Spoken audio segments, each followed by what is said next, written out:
Hello and welcome back to Wonder Dream Podcast. This is episode 8. So there's 3 podcasts left. There's this one and then there's another 2 podcasts. The last podcast was, I think it was the aliens one, wasn't it? I went into quite a lot of detail. Yes, it might have been. No, it wasn't actually. I do take that back. It was the music production one, which was the last one. So I hope you enjoyed that. Obviously I showcased some of the music which I'm currently working on. And I did ask for if anyone knows any singers or whatnot to send them across to me. So I haven't had anything back as of yet because I only put that podcast up yesterday. This will go up a couple of days afterwards, but as I'm recording it, it was yesterday that I put that podcast up. So as of yet, I've not heard anything. I probably will do by the time I post this up. So this podcast, I'm going to go through films and TV series. It's going to be film and TV series podcast. I'm going to go through films that I like, TV series. Give a little background of what kind of genres and that I particularly like. So I'll start off with obviously my favorite genre is the horror genre, and I've got so many films that I like for various reasons. The first horror film I did watch though was The Exorcist. I was about 10 years old. My mum had it on TV. I think I was about 10. She had it on TV. I was watching it. I was about 10. Oh my god, it petrified me. I'm not gonna. To this day, I can still not watch The Exorcist. It scares the shit out of me. I don't know what it is about that film. It's just something about that film that I do not like. I mean, I remember going up over Christmas. It's just gone. And my mum had it on again. And she looked at me and she was like, "Oh, look what's on TV." I was like, "Nope." Put my headphones straight in. I was like, "Nope, I am not watching this." To this day, I cannot watch that film. It's just something about that film that, the way they portrayed it really well. It's just something about that film that I just don't like. Plus, obviously, it's based on a true story anyway, so that on its own scares you a little bit oh no. So that was my first experience with a horror film, was The Exorcist. And like I said, to this day, I can't even watch exorcism films because of that film. But it just, there's something about films like that, exorcisms and think people being possessed, and I just can't watch them. They just scare me shitless. I just cannot do it. This day, I remember watching The Exorcist Beginning. There's 2004 that came out. I remember watching that one as well because my mum had it on, and oh my god, the bit where it terrified the shit out of me. The bit where they're underground in the church and the priest is at one end and then the woman that's possessed is at the other end, and then he's doing this ritual and she's running towards him and her fucking face is going all mushy, and the way, oh my god, and the way that she looked as well, with the makeup and all. Oh my god, that didn't half scare me shitless, did that scene.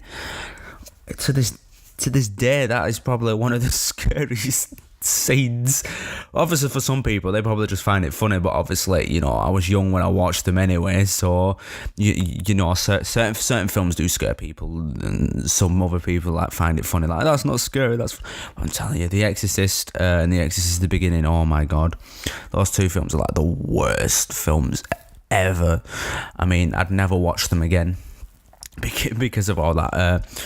So we'll jump on a bit from that. Obviously I then went on to watch A Nightmare on Elm Street was the next film which I watched after The Exorcist. Now, I like the Nightmare on Elm Street series. It's one of my favourite horror film series, because obviously there's just something about them. Obviously the original's obviously the best, but obviously as they get on, some of them are not as good. Was it Warrior Dream? I think it was that one, which was really crap.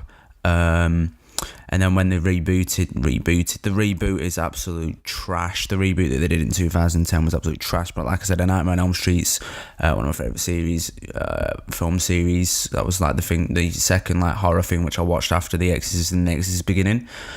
And then after that, I got into older films. I started watching The Shining, which is an absolute brilliant film.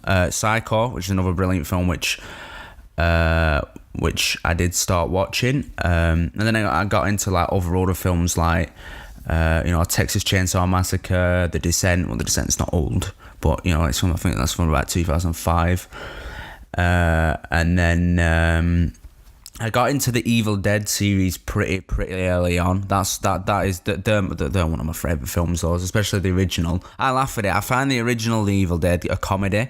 I remember when my mum had it one time, and I was just sat there laughing through it like, what is this? It was just so funny. Mum turned around to me and said, why are you laughing at this? She was like, when this first came out, it was absolutely scary. I was like, how is this scary? It's more a comedy than anything. And she was like, no. I'm like, when it came out, it was shit scary. I'm like, no, this isn't scary. This is more of a comedy. And then I ended up watching The Evil Dead 2, which was even funnier. And then Army of Darkness. And then obviously the Evil Dead reboot that they did back in 2013, which I quite enjoyed. Obviously it had more of a dark tone to it. So it like refreshed the series a little bit. It had more of a dark tone instead of just being more like comedic like it was back then. Obviously back then when it first came out, it probably wasn't comedic, but to me, I find the first two films, the third one wasn't as comedic as the first two, but the first two films to me was more like a comedy. Well, it felt like it anyway. I'm like, there were certain scenes that I laughed at, even though it's supposed to be a horror film, but I found quite a lot of the films to be quite, quite some of the scenes to be quite funny. And after that, after getting into The Evil Dead, I started watching Rosemary's Baby. That is an absolutely gem of a film, is Rosemary's Baby. That is a classic horror film. The Thing, that's another one which is really good. The 1982 version one, that's a really good film. Poltergeist and all, I got into the Poltergeist series. I've only seen the first two, I think, or I might have watched them all actually, I'm not 100% sure.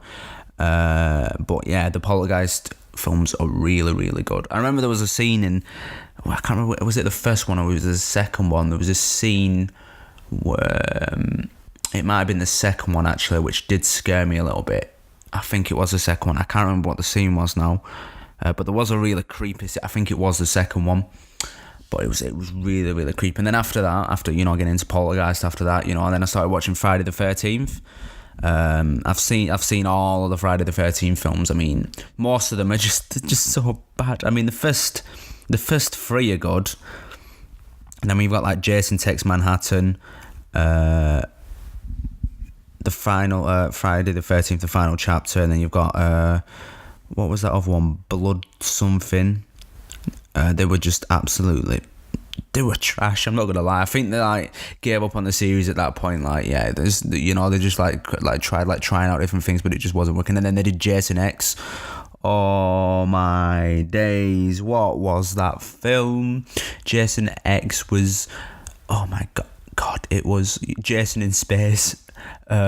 Yeah, it wasn't the best of films. There were particularly a couple of scenes which were well written and that, but in all fairness, that film was a little bit of a mess.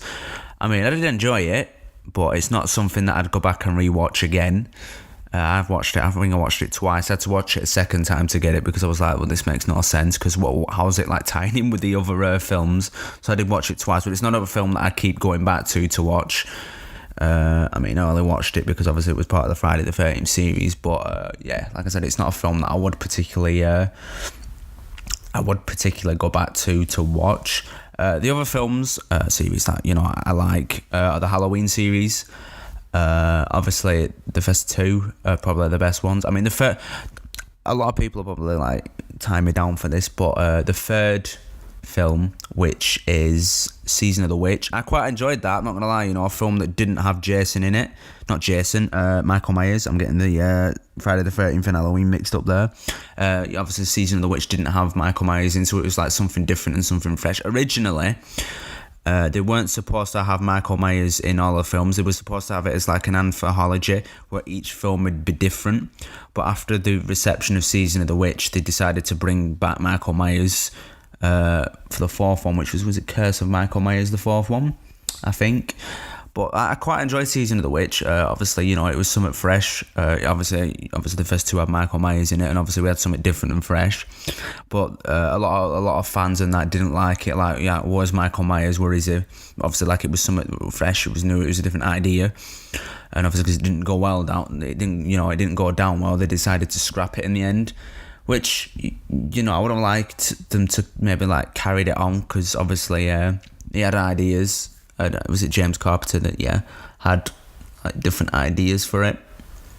I would have liked to see how it would have gone down, even if it was like a TV series to, you know, carry on from Season of the Witch, but nothing ever came of it. They just talked about Michael Myers. And they just went on from there with the films. Like some of the like follow-ons like Halloween H2O are absolute trash. They just made, and then the new, I'm not gonna lie, the new one wasn't that best. I'm like, it did quite bore me. Did the new one, which came out last year. It wasn't the best. People are like, oh, it's the best. It really wasn't. I mean, obviously they took events of the first film and they just carried it on like, and then they just scrapped all the sequels and all that and everything that happened for, you know, after the first film, and they just, that film's just carried on, you know, from the first film. So it's like getting rid of all the other films, you know, and then just like carrying it on. I mean, I think they are doing another sequel actually. To that one, I'm not 100% sure. I didn't like look into it properly, but I think they are doing another one, a sequel. I'm pretty sure after the amount of money it made at the box office, it wouldn't surprise me if they made another one. There's also another film which I adore this film. I don't know if anyone's ever seen it. It's called Don't Look Now. It's a 1970s film. It's Don't Look Now. It's an absolute gem of a film. I love it. I've watched it so many times. Basically, it's a film about a couple grieving over, you know, their accidental death of the daughter, and then, you know, one of the dudes has been commissioned to restore a church, and it's a really good film. I mean, it's not something, you know, that I particularly would do, and obviously because there's like different like stuff in it like that I don't particularly like, but I did quite enjoy that film, and I have like gone back and watched Don't Look Now. So I'd highly recommend, you know, if you're into horror films, or you're into, well, it's not really a horror film, it's more of a drama thriller film.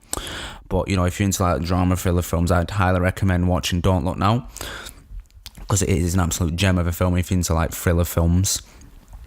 Another series of mine, which I'm just going to go through like different films, you know, that I like, that I've watched, like in particular, is the Japanese, not the American Ring, the Japanese Ring.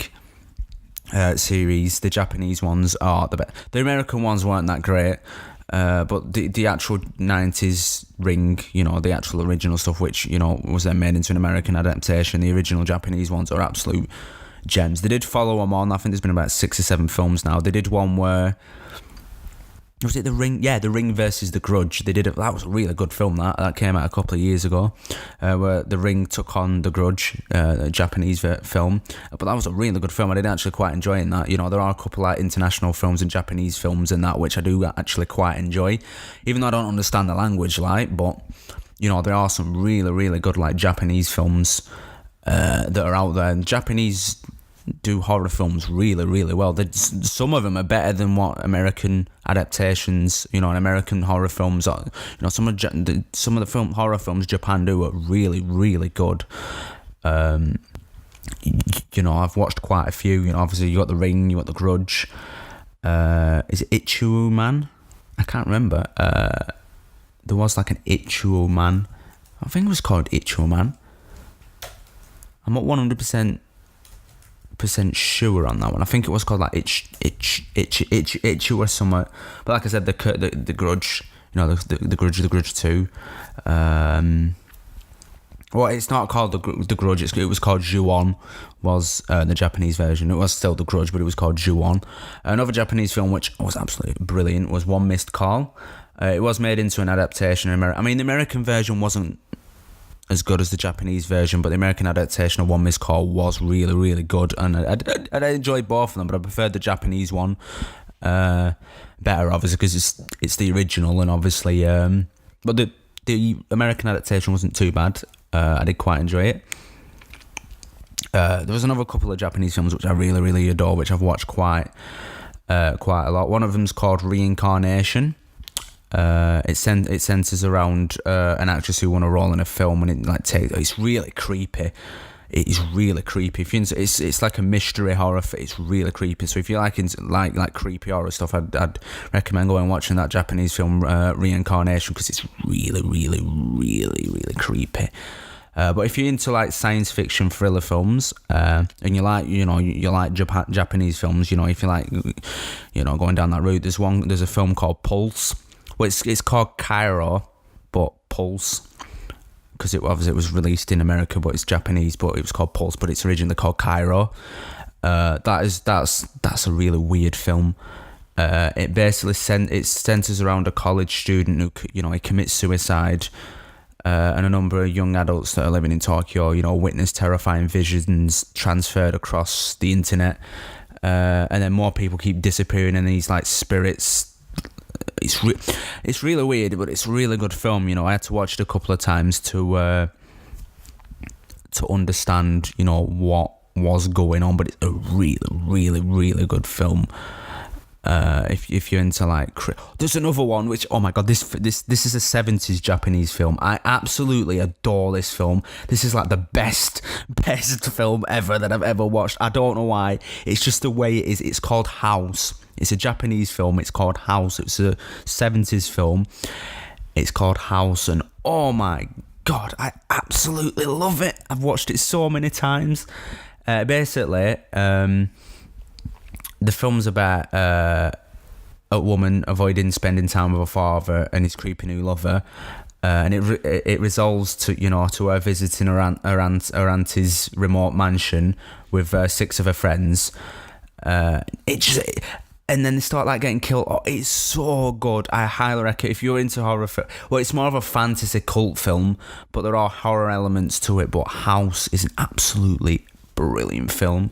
I mean, I'd class that as a cult film because it is absolutely. It's one of those films that it's not easy to find, and but once you watch it, there's stuff that goes on in it that is so good. I've watched it so many times, House. But yeah, highly recommend watching House. Very good film, very good. So that's a film which I would highly recommend watching because it's absolutely brilliant. If you're into black and white horror films and all, there's another I'm English, but I've watched quite a lot of Japanese stuff.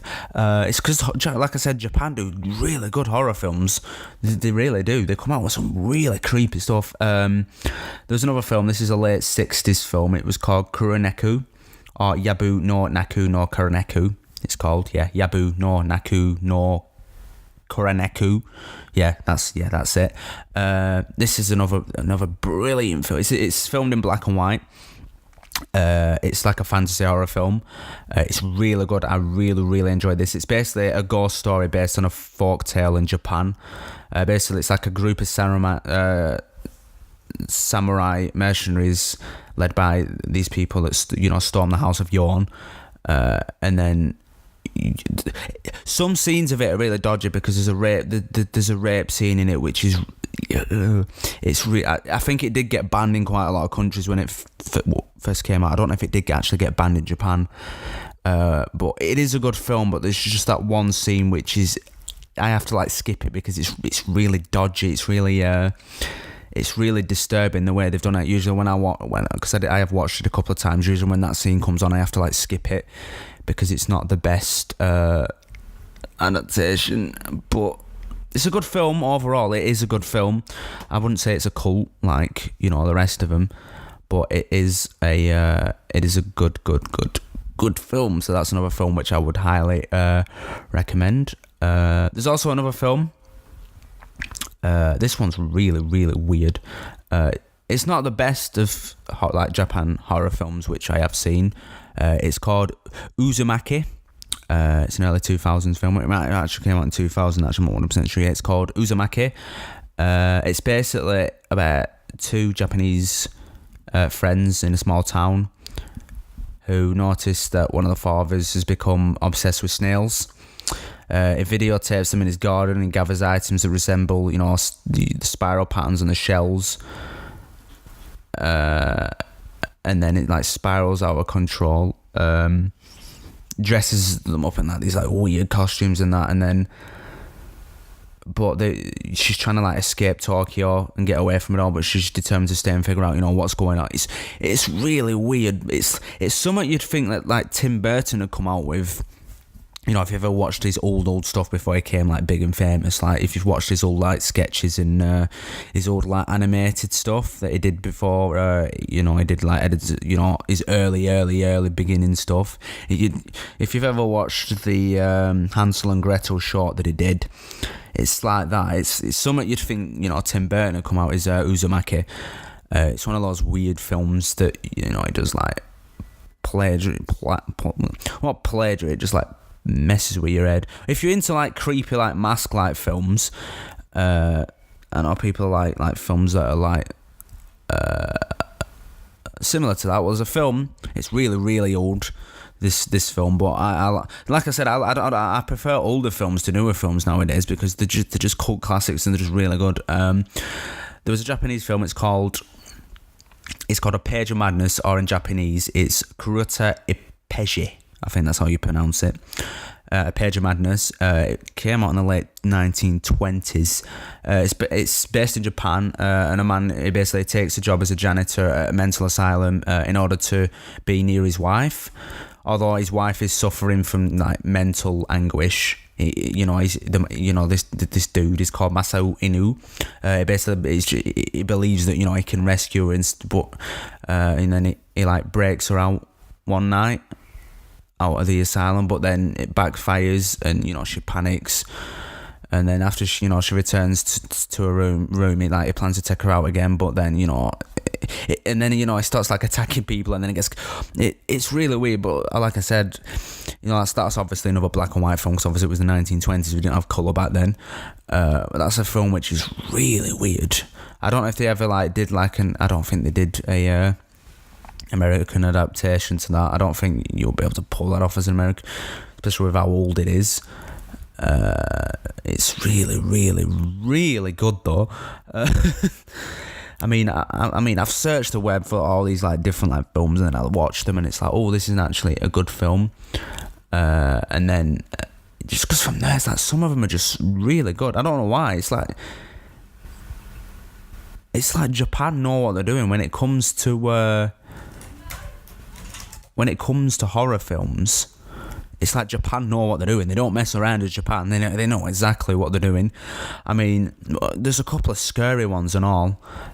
There was one which came out, I think it was about 15 years ago. It's called Noru the Curse. That's a really creepy film. Basically, it's about a paranormal expert that vanishes while filming a documentary about an ancient demon. And it's really creepy. If you're into some creepy, gory stuff, it's a low budget film. I think it was made on about 2-3 million US dollars. But it's one of those films that's but then it's this is good, but it's not. It's a found footage film, by the way. It's Noru the Curse.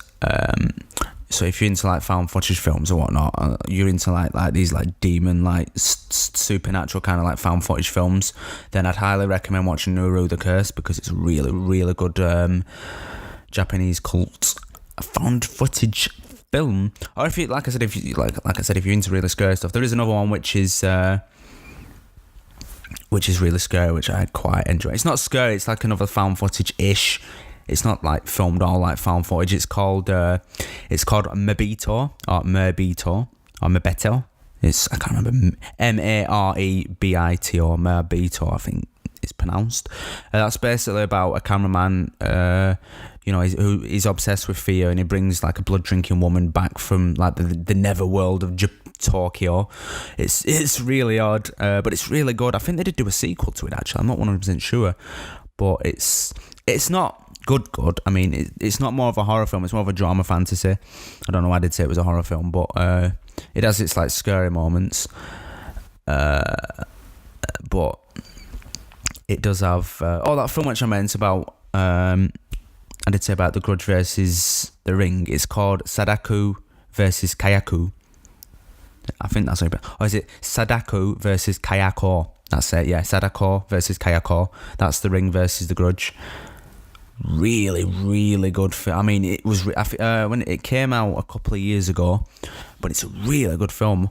The Grudge versus The Ring. I'm surprised this hasn't been done before, and it took them so long to, for Japan to do it. But it's a really good film.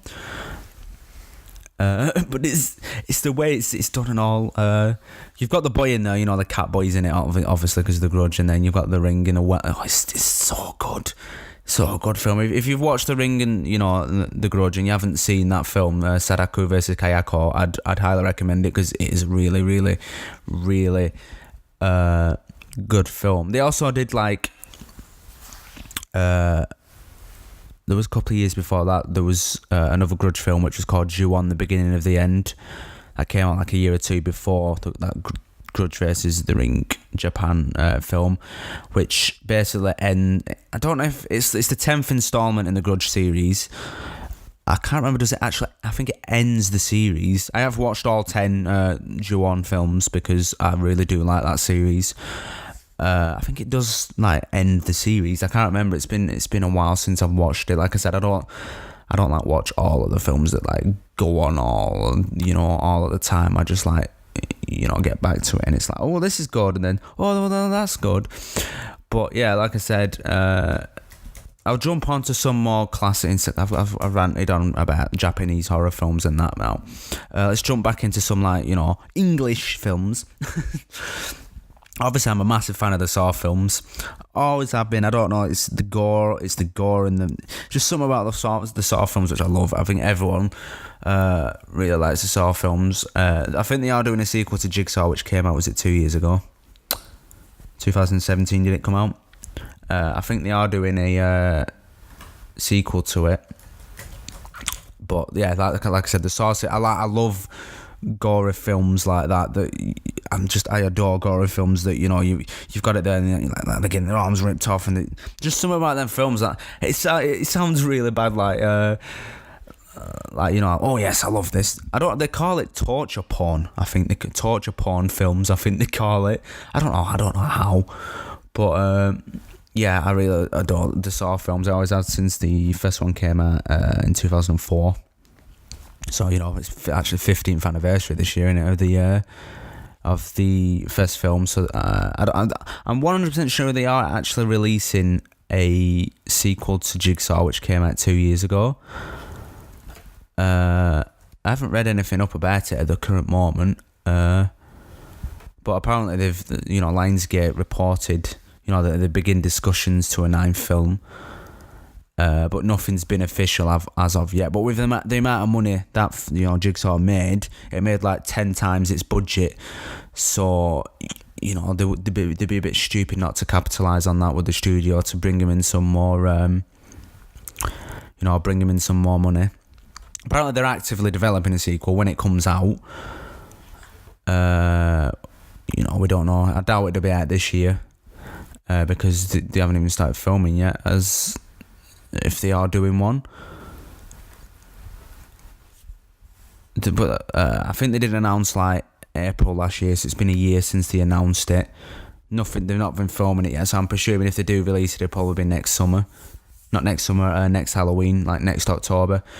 Because I highly doubt they'll get it out anytime soon for that film. There's also a couple of other films like It Follows. If you ever watched that, it's a 2014 film, It Follows. It's basically about this demon that that's attached to someone, and you can get rid of it through having sex. It's a really, really daft plot, but it works really well actually in the film. And basically, to get rid of this and to stop this demon trying to kill them, this spirit that's attached to them, they've actually got to have sex to pass it on to the next person, and basically it just gets passed on and on and on and on and on. And it's really weird, but it's really good. It's really good.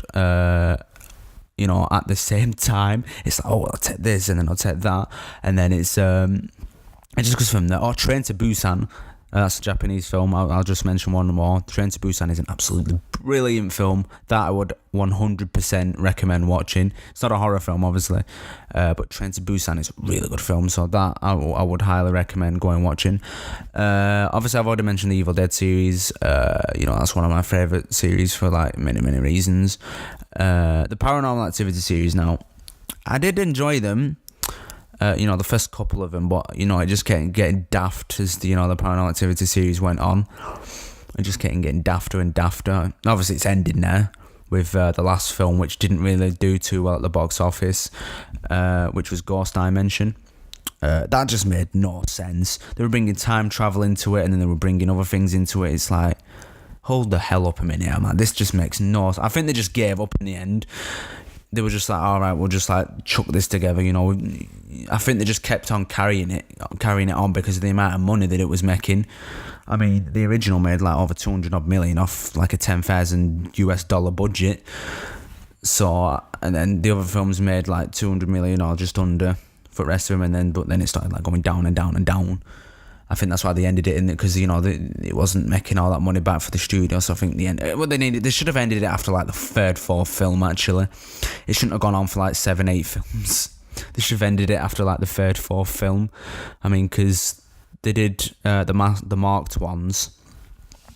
That was the one before Ghost Dimension, which made no sense. This dude that time travelled, and then it's like, what? It just made no sense. It's like they've just like completely just like ruined what's this demon can time travel. There's a portal that you can get into and time travel to another place in another.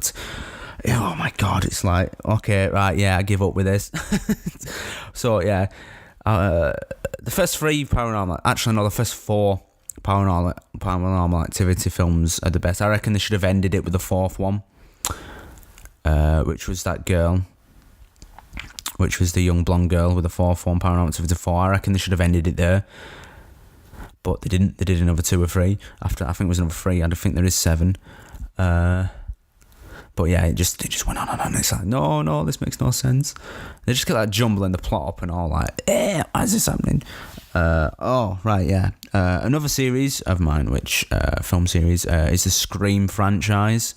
Now the Scream franchise is it's brilliant. I absolutely adore the Scream franchise. I did actually write a Scream 5 script. I've still got it actually. I've written it up. I haven't typed it up yet. I've written it up. It's about 120 pages long. Because I really love that series, and the fact that Scream 5 never happened, and after Scream 4 not doing too well at the box office, which it's understandable. I mean, it was a decent film, but it wasn't as, it did muddle a couple of things up. But yeah, like I said, I did write like a Scream 5 script, which I've already written, and hold on. Like I said, I did write a Scream 5 script, and it's done. About 120. I finished writing it like 5 years ago. I started writing it like a couple of months after Scream 4 came out in 2011, and I finished it in 2014. So I finished that script 5 years ago, and it's just sat there in my like drawer here. I haven't done anything with it. I haven't typed it up yet, and it's just like sat there. I'm thinking like, should I like type it up and send it into the studio? It's a bit of a messy film. I mean, I'm not gonna lie, the plot of it's a bit messy. But it does like tie up the franchise, and it basically ends the franchise for good, especially with the ending anyway. But I do like bring one person back from the dead, and it's really clever how I've done it, because I'm not gonna say what it is, because basically it's someone from the first film I brought back from the dead, and basically you've got more than one. I can't remember actually. I've not actually read it since I like finished scripting it 5 years ago actually. I can't remember what I did in it, but it's like, I can't remember. I definitely did remember bringing someone back from the dead, and he's the one that's like trying to like get revenge, and then basically try and kill Sydney once and for all. And it's like a massive killing spree. Like this like ghost face goes, literally, they don't know who it is at first. Obviously, this like ghost face goes around and he kills so many. It's more brutal and bloody. It's more gore in it than what the first the 4 are. I mean, the death scenes are a lot more gorier. I wanted to like make it more horrified, more gory stuff into it, and then make it more of a slasher film with more blood. The deaths being more brutal than what they were in the first, in the Scream 1 to 4, make them more brutal. So I just, like I said, I haven't done anything with that script yet. I don't know if I'm going to do anything with it. I mean, it did take me 3 years to script them 130 pages, going back and forth. So I might do something with it, I might not. I mean, it's just sat there in my drawer, just like casually, just like dusting away. I need to get it typed up if I decide to do something with it, because it's written up on paper, like 130 pages written up on paper. So if if those like papers like decayed away, or I lost it, then that's like a 3 year work script gone. So I'll probably do something with it, but I'm working on so many scripts at the moment, I just can't keep up. Obviously, The Joker Loves Harley script. I'm working on Darkness in the Woods. I'm working on a film called The Outcast, so I'm scripting that as well. I've got another couple of ideas for some more scripts which I want to start getting. You know, I'm scripting so much at the moment, and I just need to like focus on one thing at a time, because I keep like switching, going from one script, like, you know, the Joker Loves Harley script, then I'm jumping back onto the Darkness in the Woods one, and then I've recently started scripting The Outcast. So it's like I'm working on like 3 scripts at once at the moment. So it's like, you know, I keep going like back and forth. It's not good in a sense, because then you're losing your creativity for one script because you're putting it onto another. So then when you go back to one of the other scripts, you're like, oh god, it's been a while since I've scripted this, and then you just lose that creativity after a while, because I mean, I haven't lost the creativity yet. I did have writer's block for a couple of months. That's why I didn't like script anything for a couple of months, because my creativity just went. I just couldn't do anything. That's probably where all this uni work and I think it just like messed with my head, and I just couldn't think because I had like so much work to do, and I just didn't know what to do. So I think in the end I was just like, my creativity's gone. I can't do anything anymore. What do I do? Well, it's back again now though, like, you know. I've started scripting again. I started scripting that Darkness in the Woods last night, so I got quite a bit gone and done on it. I am going back to the Joker Loves Harley script. I want to get that finished off like August time, so I've got like 4 months to finish it off, and then I'm going to send it off to Warner Brothers and see what I can do with that script, because that script I have been working on for 3 years now, going back and forth, you know, reading comic book material and reading other stuff. So once that's done, that's been sent straight off to Warner Brothers. I think it's Warner Brothers that does the DC films. I'm 100% sure. Yes, it is Warner Brothers. So I'm going to send that script directly to them and see what comes of that script. The Scream 5 one, I might send that one off, and all. We'll just have to see what happens with that. But like I said, it's just literally, it's in my drawer down here, like at the side of me. I've got like a massive drawer full of scripts which I've written up. I could do with typing them up, because then the more secure written up than typed up, because like say if your computer or whatnot, like, you know, corrupted, or the hard drive corrupted, then, you know, you've lost them. I always make backups of them though. I always put the scripts onto something like Google Drive or something, and then obviously the ones that I've got written up are written up anyway, so I can't lose them, you know, as long as I keep them, you know, where I know where they are. But like, I always make backups of scripts on my laptop on like Google Drive, or that, just in case, you know, something does happen and it like deletes itself. You've got that backup. So every time I like script new pages and that I've finished for the day, I always like re-upload it onto Google Drive or something. Then, you know, I've got a backup of it just in case, you know, something happens and then I end up losing it. Let's go into a couple of TV series. Actually, I've said enough about horror films. I've gone through like Japanese stuff. I've just gone through some of the scripts that obviously said about the Scream 5 thing. Let's go through some TV series. I mean, one series which I've adored since like day one, literally since I was like 2 years old, is Doctor Who. Massive Doctor Who fan, always have been since day one. I remember the first episode I watched was a Sylvester McCoy episode, the 7th Doctor. It was Resemblance of the Daleks, was the first Doctor Who episode I watched. And then from there on, from that episode onwards, I watched all the rest of the 7th Doctor episodes. And then I went and watched all the rest of them from the first Doctor to 6th Doctor. Because back then it was, you know, because I was younger, the rebooted series in 2005 wasn't out then. So I'd already watched all the original and classic episodes before the 2005, revised reboot series came out. So I'd already watched them all, so I was already a big fan of it. Obviously, the new series, you know, I'll always go for the classic series over the new series. There's like, right, I'll go into like a bit of depth for this. I mean, this is going to be another lengthy podcast, but I don't care. I like lengthy stuff. I won't edit it down this time. I'll just keep it lengthy. I'll just not edit them down. I might keep these last 3 episodes lengthy, so that, you know, keep it more natural. Like Doctor Who, like there was so many episodes. Like I said, Resemblance of the Daleks was the first one I ever watched, which got me into the series. The 3 Doctors as well, that's another one which got me into the series. I think I watched that one straight after Resemblance of the Daleks, and I think I watched the Time Arc of, I can't remember what it was called, and there was the Tom Baker one with Omega. I think it was Tom Baker episode with Omega that had Omega in it. That really got me into I'm really gutted that they haven't brought Omega back, but at the same time, you know, if they brought Omega back, it's like, you know, what could they do for, you know, to develop him, because, you know, he's the first Time Lord and whatnot, he's the creator of, you mean, bringing him back. I mean, I literally thought, like, was it a Peter Capaldi episode? I really thought, I can't remember which series it was, but I really thought, you know, with the teaser that they did, that it was Omega that they were bringing back, but obviously it wasn't. It might have been a Peter Capaldi series. It might have been season 9. I could be mistaken. But, yeah, literally I thought that they could have done with that, but they didn't. Obviously Omega hasn't come back. I was gutted that, you know, when Missy was brought into it, I really hoped to God, I really thought that was the Rani. I was fucking gutted when it's the Master, it's a female. I was like, oh my fucking God. I was like, why?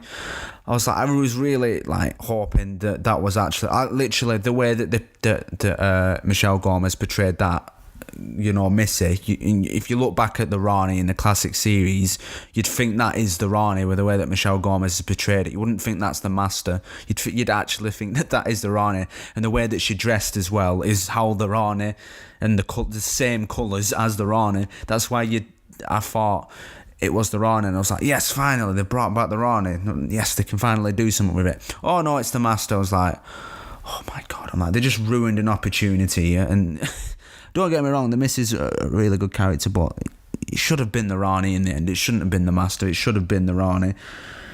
I mean, I'm not going to go into comments about stuff because of, you're sexist for saying this, or because of the... I had a massive uproar saying, because I wasn't a big fan of, you know, the Doctor being turned into a female. And after watching the first Jodie Whittaker's first series, I didn't particularly like it. Personally, how I personally feel about that it was probably the worst series of Doctor Who. Not because it's a female Doctor, it's because it was poorly, badly written. The acting was in times, some of the acting was absolutely cringe-worthy. I'm like, some of the acting that Jodie Whittaker was coming out with, it made me cringe. It was so bad, some of the scenes. That's obviously because it was badly written, and obviously it's poor direction from Chris Chibnall. Obviously he doesn't know what he's doing with the series. He's tried to like take it in his own direction, and obviously it's not working.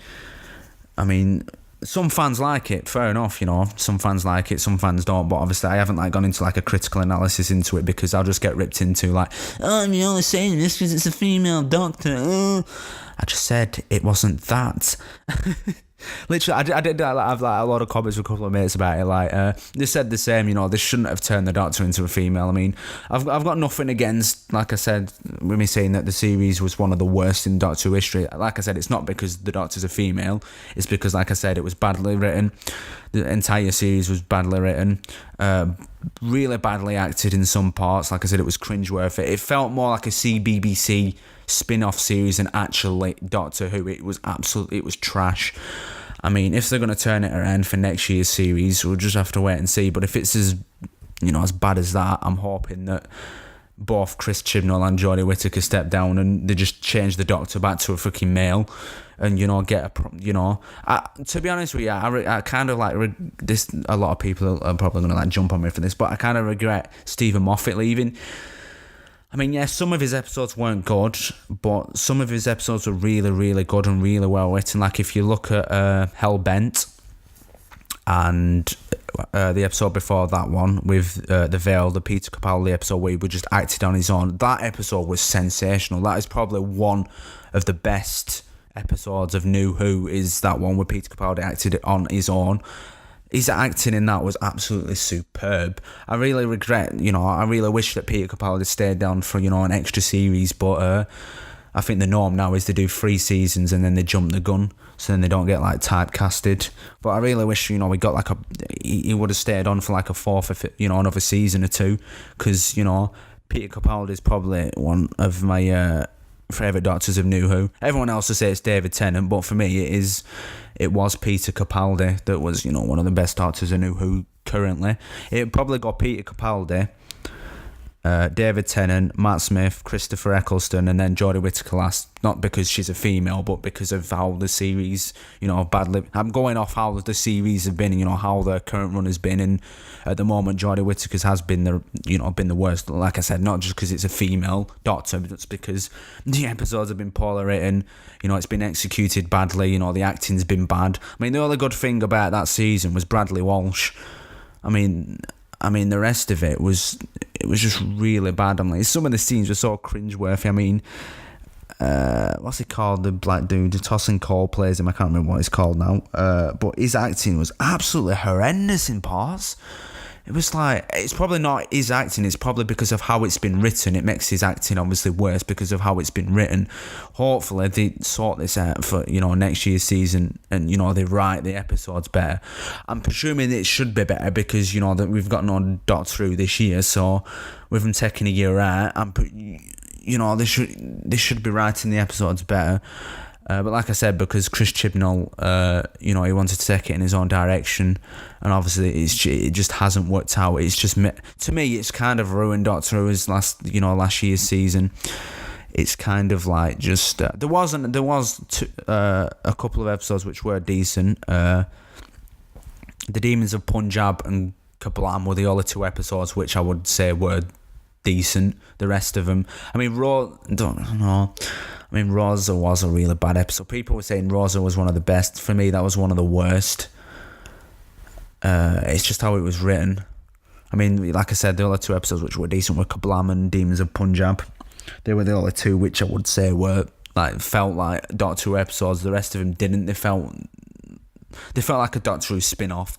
There was all, like I said, Kablam and Demons of Punjab that actually did feel like Doctor Who episodes. The other 8 of them didn't. And then we had the New Year's Day special. Oh my God, that was so bad.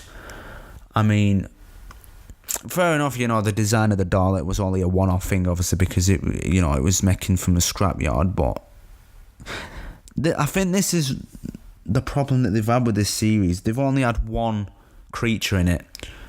I mean, the New Year's Day special, one Dalek, that's it.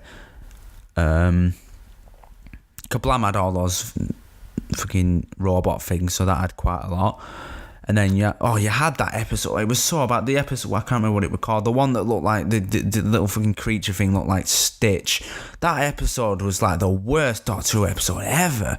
Badly written. It just made no sense. It was so bad. This is what I mean. It's like Chris Chibnall's now like ruining Doctor Who. I think like I said, I really wish, and obviously the fact that Mary Gold left and also, the music doesn't sound. I think they've tried to make it more cinematic, and it's just not working because that's not what Doctor Who has ever been. It's not a cinematic thing.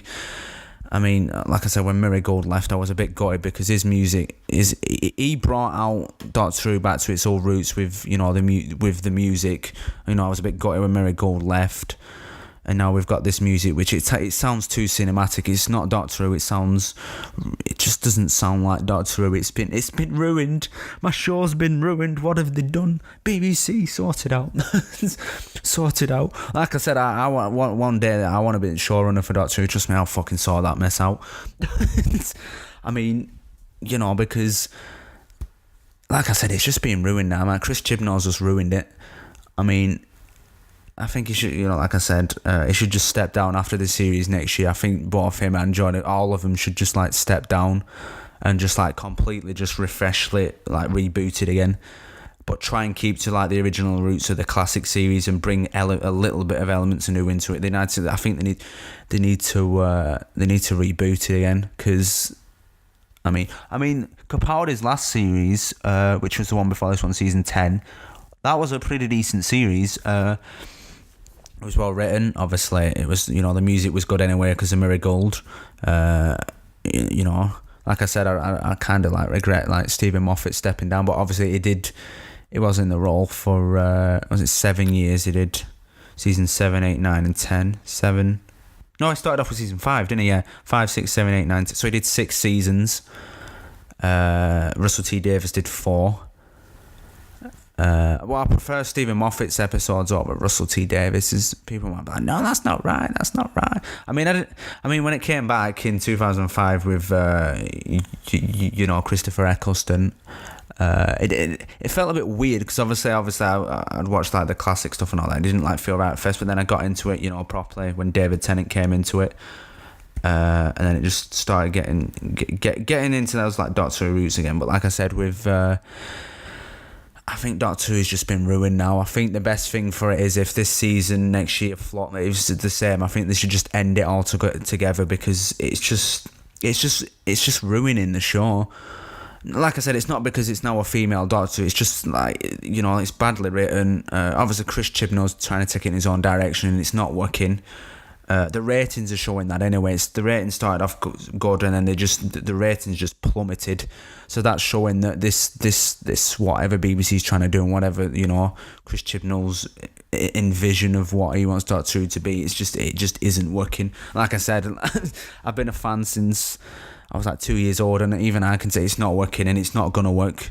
I think, like I said, after the series next year, I think they need to like bring a male Doctor back into it and properly reboot it properly. Like have it like start afresh again, like they did with the 2005 one. When they brought it back, they need to do that again and like reinvent it. I think that's the only option that the BBC can go down now with Doctor Who, because like ideas are running fresh, and I can see what's going to happen actually. Because it's been reported apparently both Jodie Whittaker and Chris Chibnall are stepping down next year season 12. Is it 11? Yeah, season 12. Apparently they're stepping down after that. But it's like, where they're going to take it from here? They're just going to continue it. This is the problem that we've got with like freaking how things are going, and they call it the freaking social justice warriors. You've got them, and then you've got the feminists that are like bringing into it now, and it's just like, oh my god. And then you've got if they change the Doctor back into a male because it's currently a female Doctor, there'd be an absolute uproar. They'd be like, oh, this is sexist, oh this, oh that. This is how the freaking media world's working now, and it's just so bad. It's just getting worse. It's like you do think one thing out of like, oh, it's sexist, oh this, oh that, oh that. No, this is feminist. It's like, oh my god. It's like, just please stop. It's like, stop. Just enjoy whatever's. I'm not gonna go into it because I'll get freaking ripped into. I mean, I've got so many freaking opinions on all that stuff, like the SJW and all this feminism stuff. I just won't go into it. I just don't. I did have like a massive rant with a lot of my mates about it, and they were like the same, like, yeah, it just makes no sense. I mean, especially when it comes to the feminist stuff, they're like, oh, they want equal pay. It's like, well, you're I'll say a little bit about it, I won't go into much. Like, say the main thing about it is they want equal rights, which that's understandable. Obviously, it shouldn't, everyone should get equal pay or whatnot in the media industry, in the film world, that's fair enough. But at the end of the day, they're ranting about this, saying that they're not getting equal pay to the same as like male actors. At the end of the day, they are the ones that are signing the contracts and agreeing to whatever pay they want. They don't have to sign that contract. If they are not happy with the pay that they're getting, then say, right, if you're not paying me the same as my male court star or whatnot, then I'm not signing this contract and I'm not taking on this role. That's all they need to do. They don't need to kick up a fuss about it. I've said this so many times, and like even my mates and even a lot of freaking like a lot of my girl mates have said the same. They like agree with me. At the end of the day, they're kicking up an uproar about it. They're the ones that are signing the contract. They're the ones that are agreeing to that pay. They don't have to agree to it. If I was in that situation, I'd be like, hold the fuck up a minute. They're getting, say it's a big budget film. Say the male co-star's getting 20 million for the role, but they're only getting half of that. They're only getting 10 million. Well, like I said, they're the ones that are signing the contract. At the end of the day, if they're not happy about it, they just need to say, no, I want to get, I want to get, similar pay. If they're a really good actor or whatnot, and, they think, they deserve the same, like obviously equal rights, like I said, they want the same, then, you negotiate and say, well, if you want me to be in this film or whatever it is, TV, such sort, like pay me the same as what they're getting paid, and then you negotiate. That's how things work. You don't kick up a fuss. You don't kick up a fuss. It's about negotiating. You get nowhere without negotiating. Like I said, with them kicking up a fuss about that, about the pay gap and whatnot. But like I said, at the end of the day, they're the ones signing the contract, so it's pointless in them kicking up a fuss. Like I said, you know, you've got to negotiate. You get nowhere without negotiating. You get nowhere in this fucking day and age and that without negotiating. I mean, you can't have things like come to you and expect to get paid or whatnot that you think you want. You know, you're not going to get that unless you negotiate and you can prove, you know, that you're worth that much that they're going to pay you. If they don't feel you are, that's why they're giving you a lower wage compared to, like, you know, something else. I think I've waffled on about like I said, I'm not going to go too much into that because I'll get ripped into it and then, oh, that's sexist. It's not sexist, it's just an opinion. Everybody can have an opinion, but in this day and age where how things are going, no one can have opinions nowadays. No, it doesn't work that way anymore. That's what I mean. That's why the film world's just going to shit nowadays, because, you know, you can't have an opinion on things nowadays because it just links into other stuff, and it's like, well, I'm not talking about this. You're just thinking I'm talking about this. It just gets linked into so much stuff. And I said, like, at the end of the day, it's just so annoying. But it is what it is. You can't change it. You can't do it. Like I said, I'm not going to talk. Right, I'll just say a bit more on Doctor Who, and then I'm going to move on to some more TV shows. I'm going to make this a lengthy podcast, and I'm not going to edit it. I'm just going to post it up as it is. Because, like I said, I wanted to get quite a lot into this one because I had a lot of, like, film and TV show stuff which I want to do for this one. So, like I said about Doctor Who, yeah, like I said, it's been ruined. We'll just have to see what happens next year. You never know. It could go back. It could be next year's series could be really good and could prove everyone wrong. But until next year comes around, I think it's March next year when next series comes, and you know, so we've got another, like, year wait yet. So until that series comes around, we can't really say much. But if it's the same as what it was last year, then yeah, they both need to jump the gun before they literally run Doctor Who into the grounds. Right. What was I going to say now? Right, yeah. Some more TV series which I've watched which are really, really good. Black Mirror, right. Let's talk about Black Mirror. Black Mirror, very, very good. It's on Netflix. If you haven't watched it, I highly recommend it. Each episode's different. It tells, like, different stories. It's, like, based in, like, the future, most of it. Some of them's, like, based in the past, about, like, technology and all this, and, like, how the world will work if, like, certain elements are, like, incorporated into it. But, like, Black Mirror is a really, really good series. That's also another series of mine which, you know, I quite watch. I'm still waiting on season 5 or is it season 6? We had the Bandersnatch interactive episode, was it December? But there's been no news on Black Mirror season 5, even though they've already filmed and edited it. But there's been no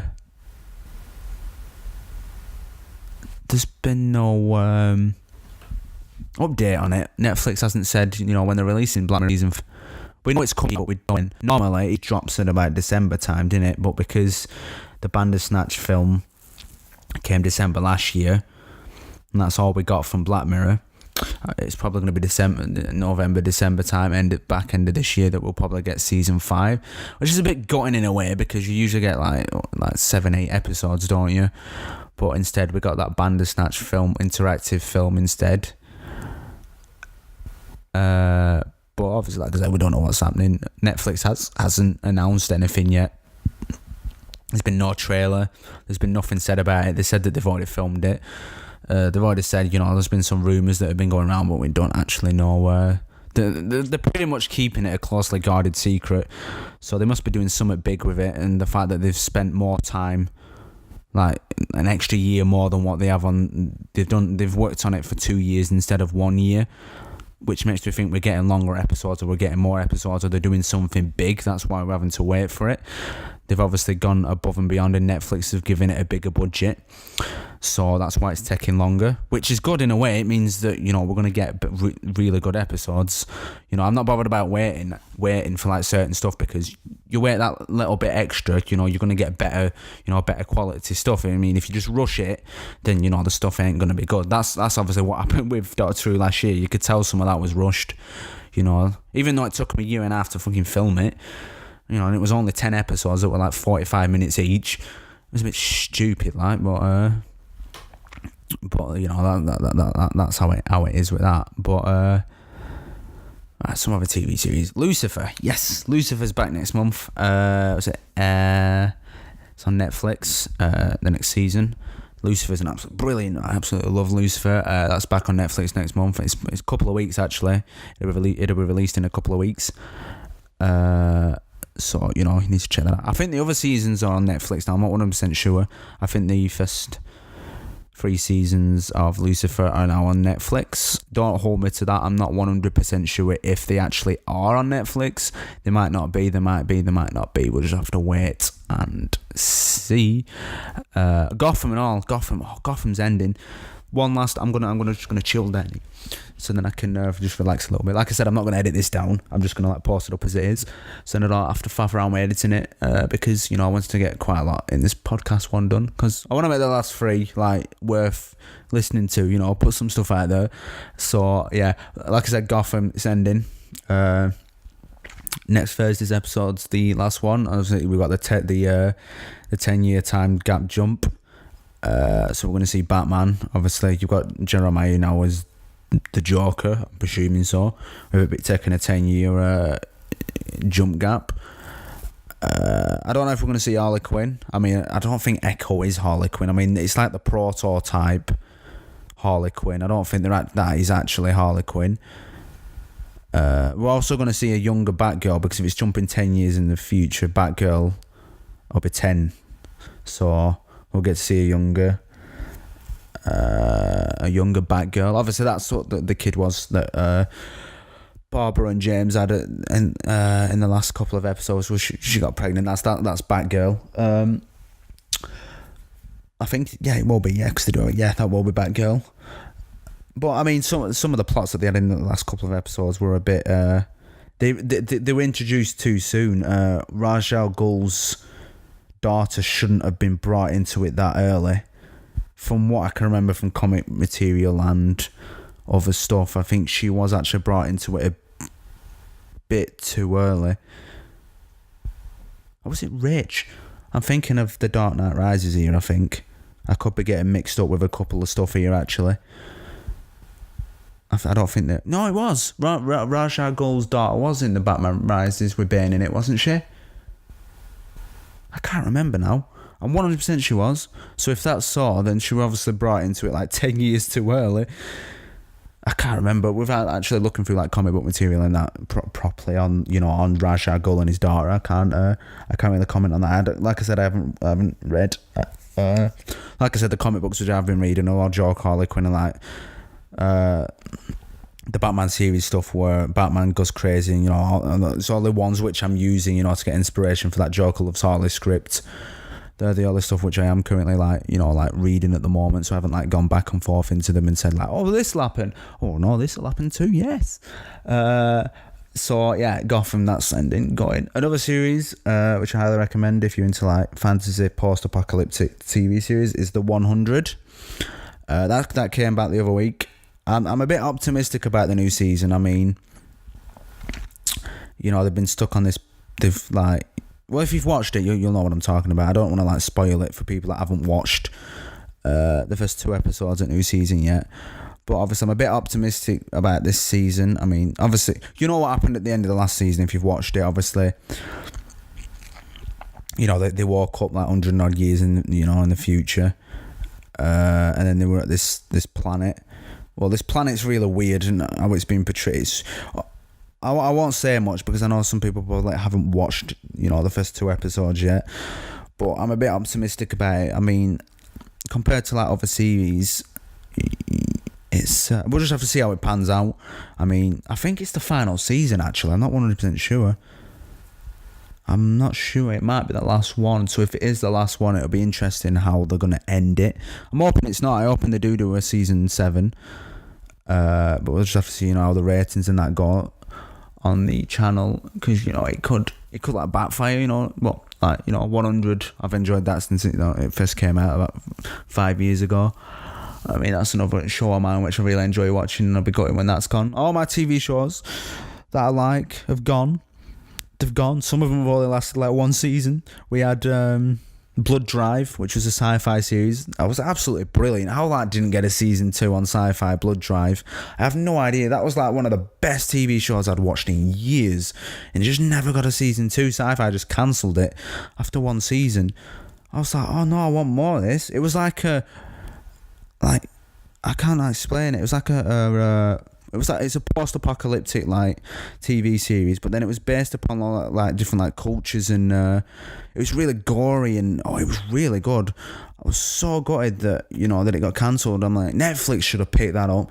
That Blood Drive was it was like one of the best shows I've watched, and the reviews that it got on all, it got like 90% on Rotten Tomatoes. It got like nearly 100% elsewhere, and yeah, Sci-Fi just cancelled it. I was like, Blood Drive was absolutely amazing. I mean, I might actually go back and rewatch that sometime soon, because Blood Drive was amazing. There's only 13 episodes. It was amazing, and now they didn't do a second season to that. I was gutted when I heard that it'd been cancelled. I was like, oh no. And then soon after that, Ash vs Evil Dead got cancelled, and then Netflix didn't pick that up. And then, well, they could have done, but then Bruce Campbell came out saying that he's retiring as the role as Ash. I was like, oh no. So yeah, as soon as Blood Drive got cancelled, a couple of months later, Ash vs Evil Dead is cancelled. Another show of mine which I really like watching. It's like all my shows that I'm watching are getting cancelled. It's like, no, stop, no, let them continue. I mean, Ash vs Evil Dead was left on a cliffhanger.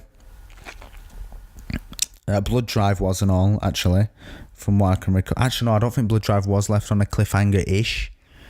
I mean, it did get resolved a little bit, but it definitely needed a second season. Like I said, Ash vs Evil Dead definitely was left on a cliffhanger in the West. From what the next season, if they did do a 4th season of Ash vs Evil Dead, I think it would have been like Mad Max.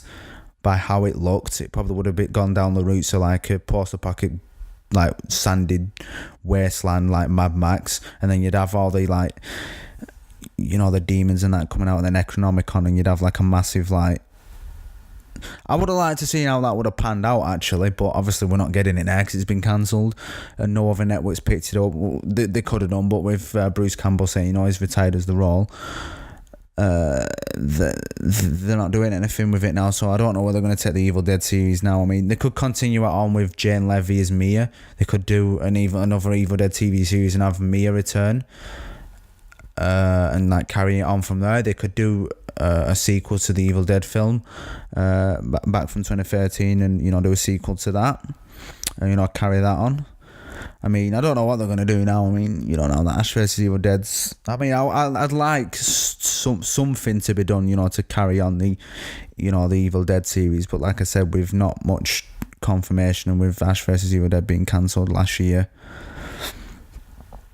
we've not got anything like fully coming up on that.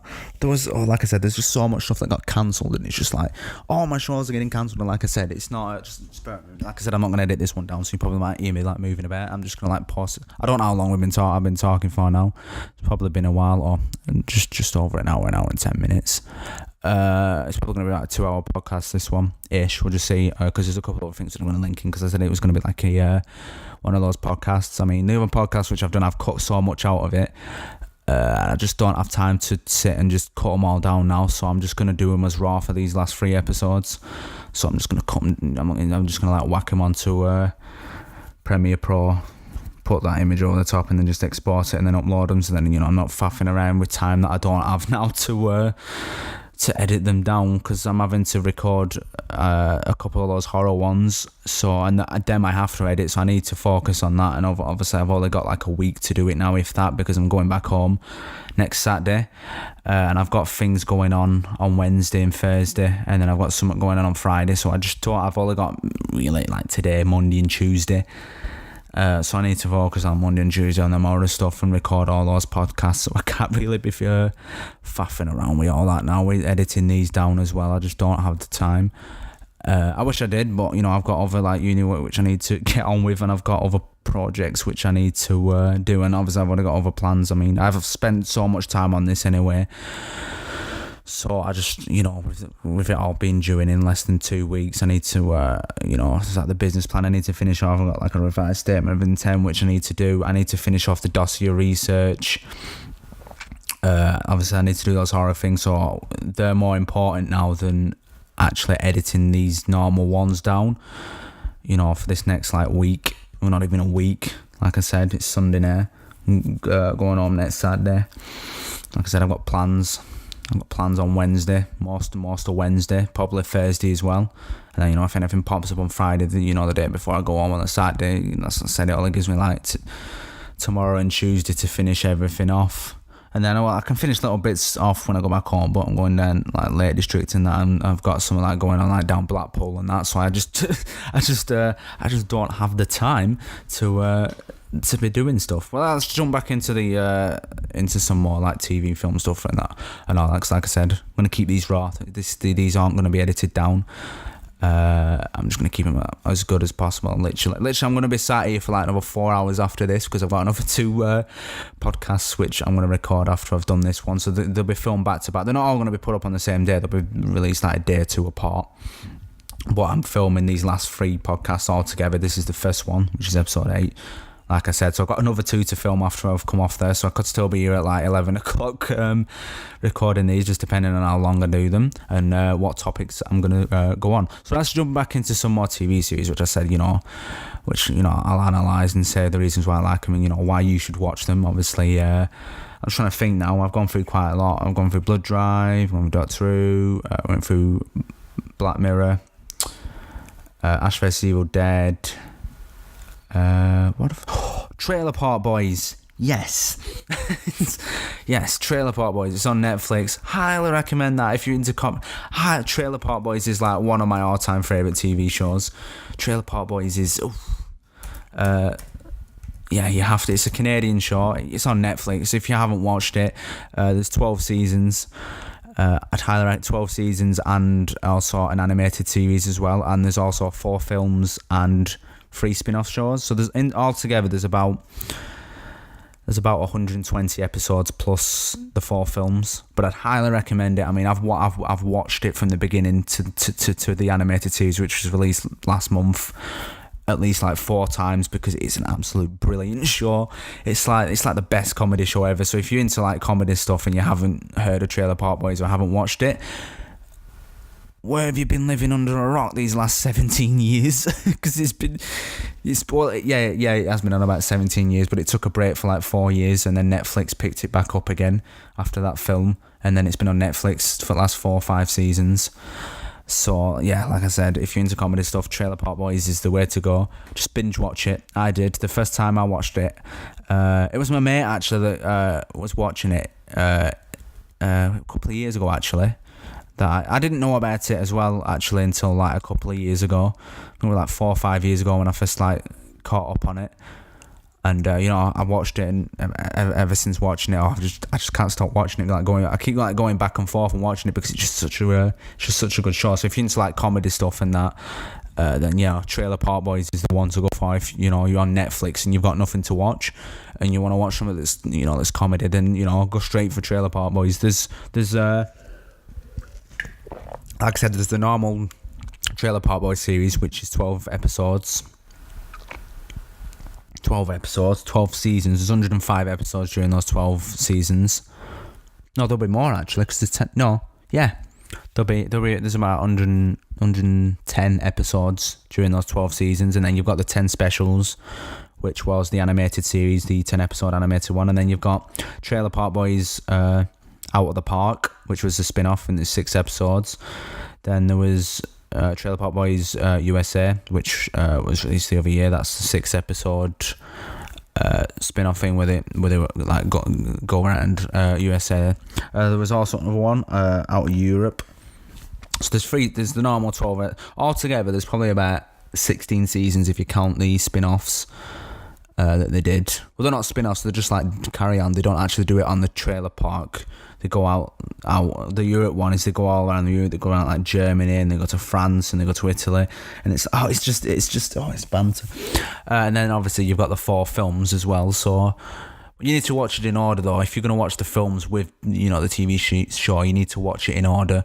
I think it's the first 4 seasons, and then the first film, and there's 2 more seasons, and then the second one. I can't remember the order of it at the top of my head, how the films fit in with this show, but you'd have to look it up if you want to like watch it in chronological order. You'd have to look it up.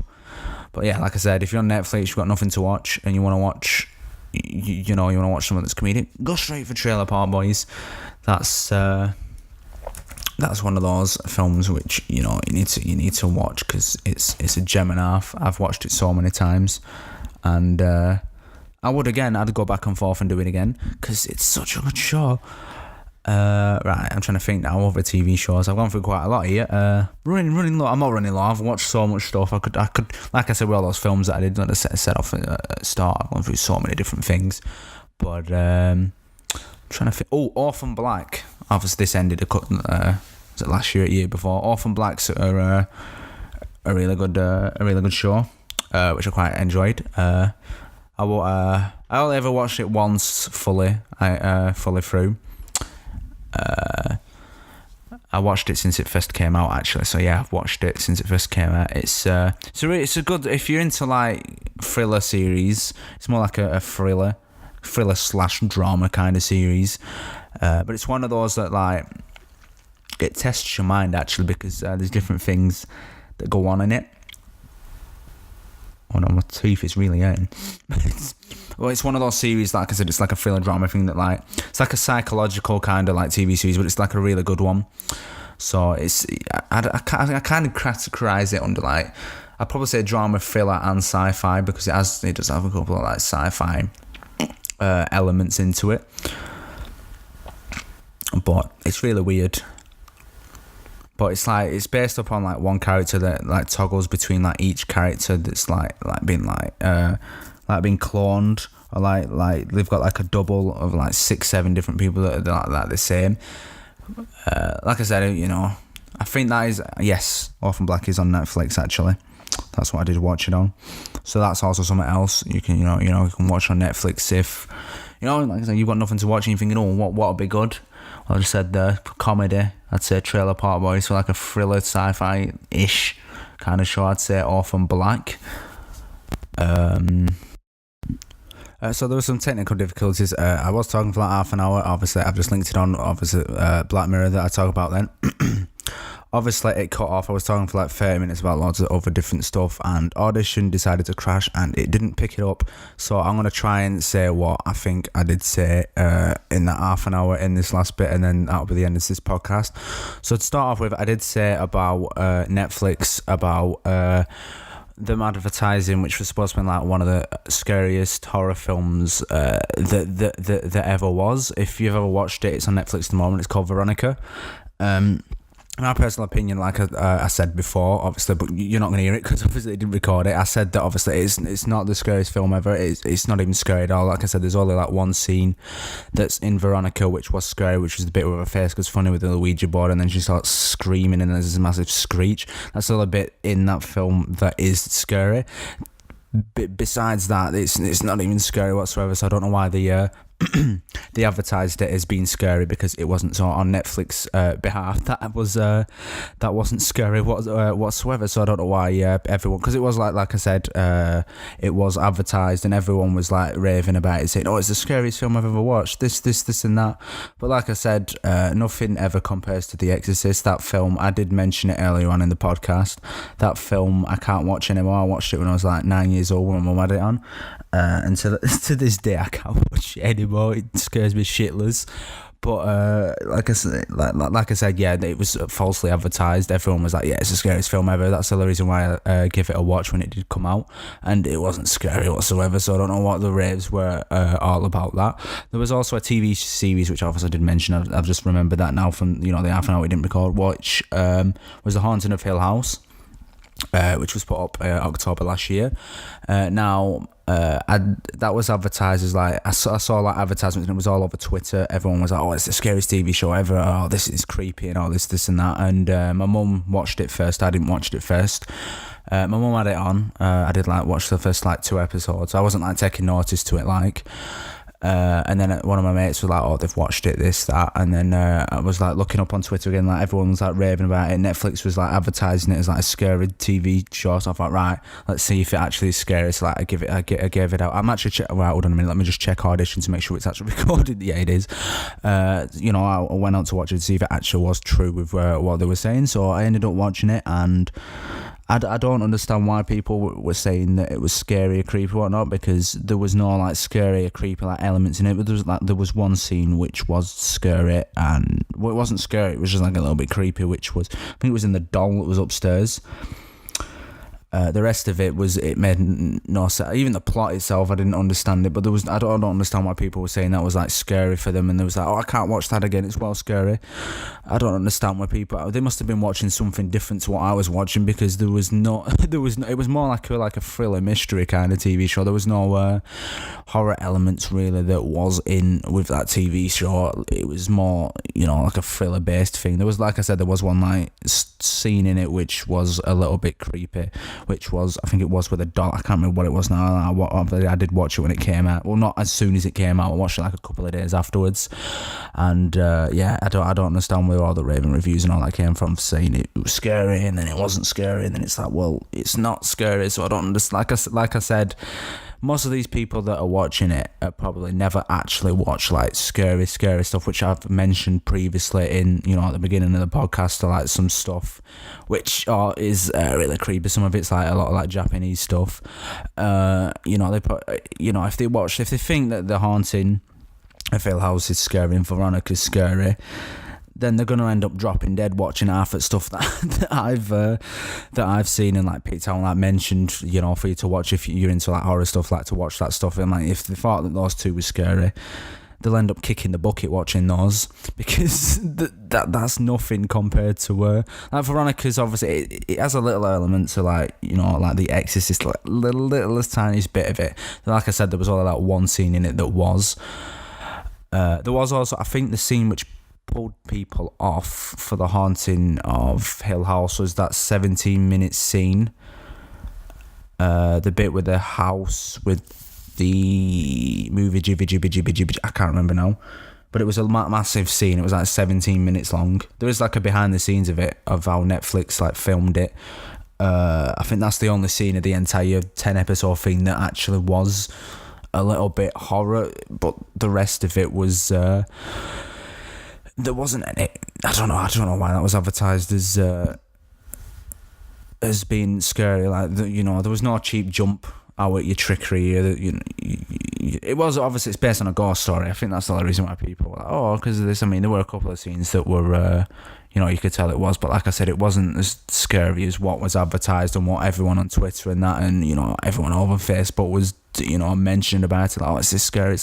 It wasn't that scary as what everyone was saying. So I don't understand why it did come out that way. See, I'm trying to like think now, because like I said, half an hour of it got cut off. So I know I mentioned Veronica and that. I can't remember at the top of my head what I was gonna mention on top. So I'll just jump into some other stuff. Just to like fill the time for how long I wanted this to be.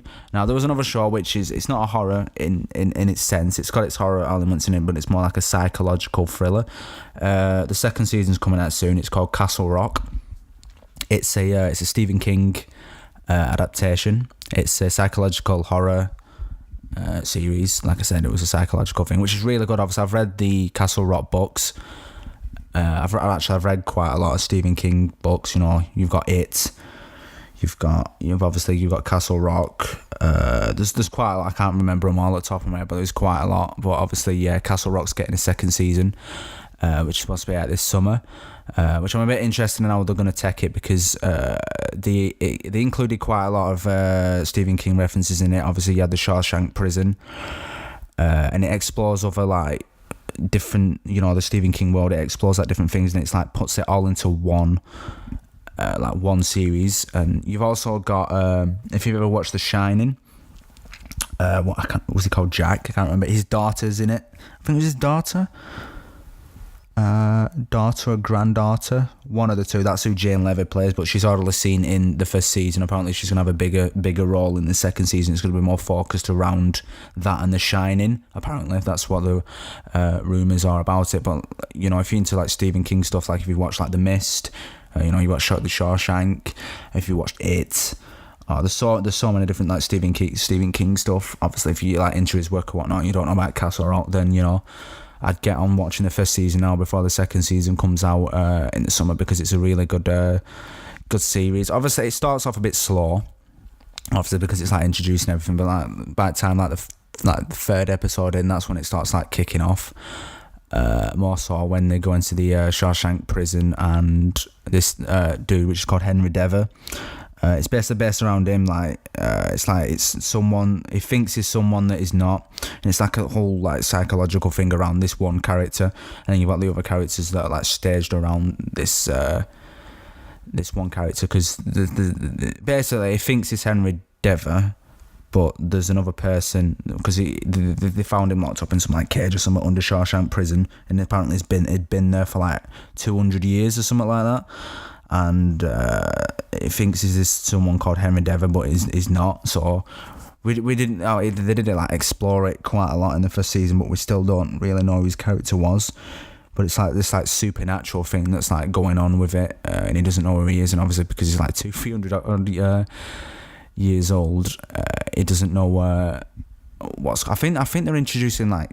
I think they're going to be putting Carrie elements into. I think they're taking like different like Stephen King adaptations. You know, you've got Carrie, you've got It, you've got Shawshank. I think they're like taking like elements of it all and like incorporating it all into one series. And I think that's what they're trying to do with this.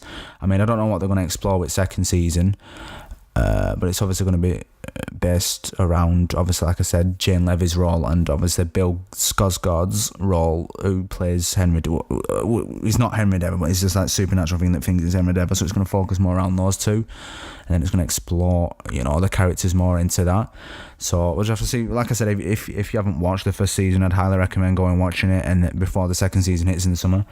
So then you can like catch up on it, so you know what's going on. Because if you just jump into the second season not knowing there's a first one, then you're not going to understand what's going on with that. You'll just be like, oh, well, what's this, what's that? So like I said, yeah, it's a really good show. I quite enjoyed the first season. I can't wait till second season comes out. So I don't know when in summer it's coming out. I mean, the first season dropped in July last year, so I'm presuming it's probably going to be about June, July, probably July again that it drops. And it's a weekly thing. It's not put up all at once. It's on Hulu. But obviously I don't watch it on Hulu, I just watch it on other sites, because Hulu's for Americans, so I just watch stuff on a site when it ever gets put up. So whenever it's shown in America, I just watch it like the day afterwards. So yeah, like I said, yeah, you won't be, if you're in America, because I know there's a couple of Americans that listen to these podcasts, obviously you can watch it on Hulu, but if you're in the UK, you'll have to watch it on some other site, because it's not on Netflix or anything, so you'll have to like watch it on some of these like sites to try and watch it, because we can't get Hulu. I don't think we can. I think it is only an American-based. I could be wrong, but I'm pretty sure Hulu's just an American-based web platform. So yeah, like I said, it's a really good show. I'd highly recommend it. So you know, if you want to watch that, you can watch that. But other than that, I'm trying to find. Like I said, I'm not editing this podcast. It's going to be quite lengthy. I'm trying to find the show. I'm trying to think of its name now. It was a horror show. What was it called? No, it wasn't Masters of Horror. I'm just like looking through. Oh, Twin Peaks. Twin Peaks, yeah. That kid, yeah, Twin Peaks. I've watched the original, obviously. You know, if you've watched the reboot which came out, was it last year or was it might have been 2017, actually? I can't remember now. Might have been last year, actually. Can't remember. But yeah, they did a 22 episode thing which carried on from the 90s, the first 3 seasons which were done in the 90s. It's still as creepy as what it was back then. I remember there was like one episode of Twin Peaks which was of the one which came out over here. It was so psychologically confusing. It started off at a diner, and then you had these like this weird like creature thing. It must have been lasted like a minute scene where it was just like flashing, and then you had this thing, and then this atomic bomb just like exploded, and then you had that like going into these all different. It was like a 5-minute scene with nothing more, with just like stuff that was. I just didn't understand. Obviously, I have watched the original Twin Peaks, which was the first 3 seasons, which was back in 90s. And that on its own was confusing enough, but the season which they did, I think it was last year, it was so confusing. Every episode, obviously, it was like moving on from the original, and like it was like exploring it even further. But it was like really confusing. It's like I didn't understand to this day. I did like watch all of it. I don't understand what I mean. it incorporates, basically it's a guy, like it's basically a guy, an FBI agent. Well, this is what it happens in the original anyway. It's an FBI agent who travels to a small lodging town of Twin Peaks to solve murder of an innocent high school girl. But it's I don't know how to explain it. It's like a wild dream sequence kind of show. So it's like, it does mess with you psychologically. Like I said, that episode with the diner and then with that atomic. But it was like, what is going on here? It's like it messes with you like mentally, but in a way it challenges you. But that's why I like shows like that, because it's like it makes you think. And that's why I've just mentioned Twin Peaks. I mean, if you're into shows that are, because I know I did in the forum that I read about, because I said I was going to do a TV and film podcast, I did say like I would mention Twin Peaks, because someone did mention it to me. It was like they haven't watched it. It was like, oh, what's it about? So now I've just said it's a confusing. I wouldn't just watch the one that came out the other year. I'd watch the original first 3 seasons first, so then you can catch up and you know what's happening. Because if you just jump straight, I didn't know about the original one. I watched it as it was coming out, the later series. So I watched it and I didn't understand what was going on. But then when I went back and was like, hold up a minute, there was 3 seasons before this back in the 90s. So as soon as I watched that and then I rewatched the latest one and then I got it. I was like, oh, that's what. So if you don't watch I still don't get some of it. Obviously, some of it's complex and confusing. But after going back and then watching the original stuff, I now kind of understand a little bit what was going on with that show. But like I said, it's like a psychological, it's like a weird dream sequence kind of show. It's like set in dreams, but it's like set in reality at the same time. It's like mixed between the dream world and it does make you think a little bit. That's why I said it's a bit confusing, and I don't understand it to this day. Of what I'd have to rewatch it all again to see if I can get my head around what actually went on in it, because I still can't. Obviously, I haven't watched it since I think it was 2017. The last one, but they weren't doing a second season. It was just like a mini series just to like follow it on. But now that's done. It's been like followed on and everything. So we just have to see what we jump in with that and see like what. I don't think they will do another one because it did like end it pretty well. So I was saying that I didn't understand how the ending went either, because even after going back and watching the originals, I still didn't understand what was going on in that show. But like I said, yeah, if you're into that kind of stuff, yeah, because a couple of you did mention it. So there it is, Twin Peaks. If you're into like psychological, like I don't know, it's like just like a psychological show that messes with your head. It just makes you think a little bit like what. Because at first I thought it was like based upon some like serial killer at first. When I first watched it, because there was the FBI agent, and because he'd been in prison, and then there was like 2 of him. There was one like guy in prison, and then you had someone on the outside that was like some like fucking thug gangster kind of person. It's like it didn't make sense. I was like, well, why is he in 2 places at once in 2 different? It was, see, like I said, I have to watch. I did like rewatch it a second time. It took ages. There's about 22 episodes, of like an hour long each. So it would take you what, 22 hours worth.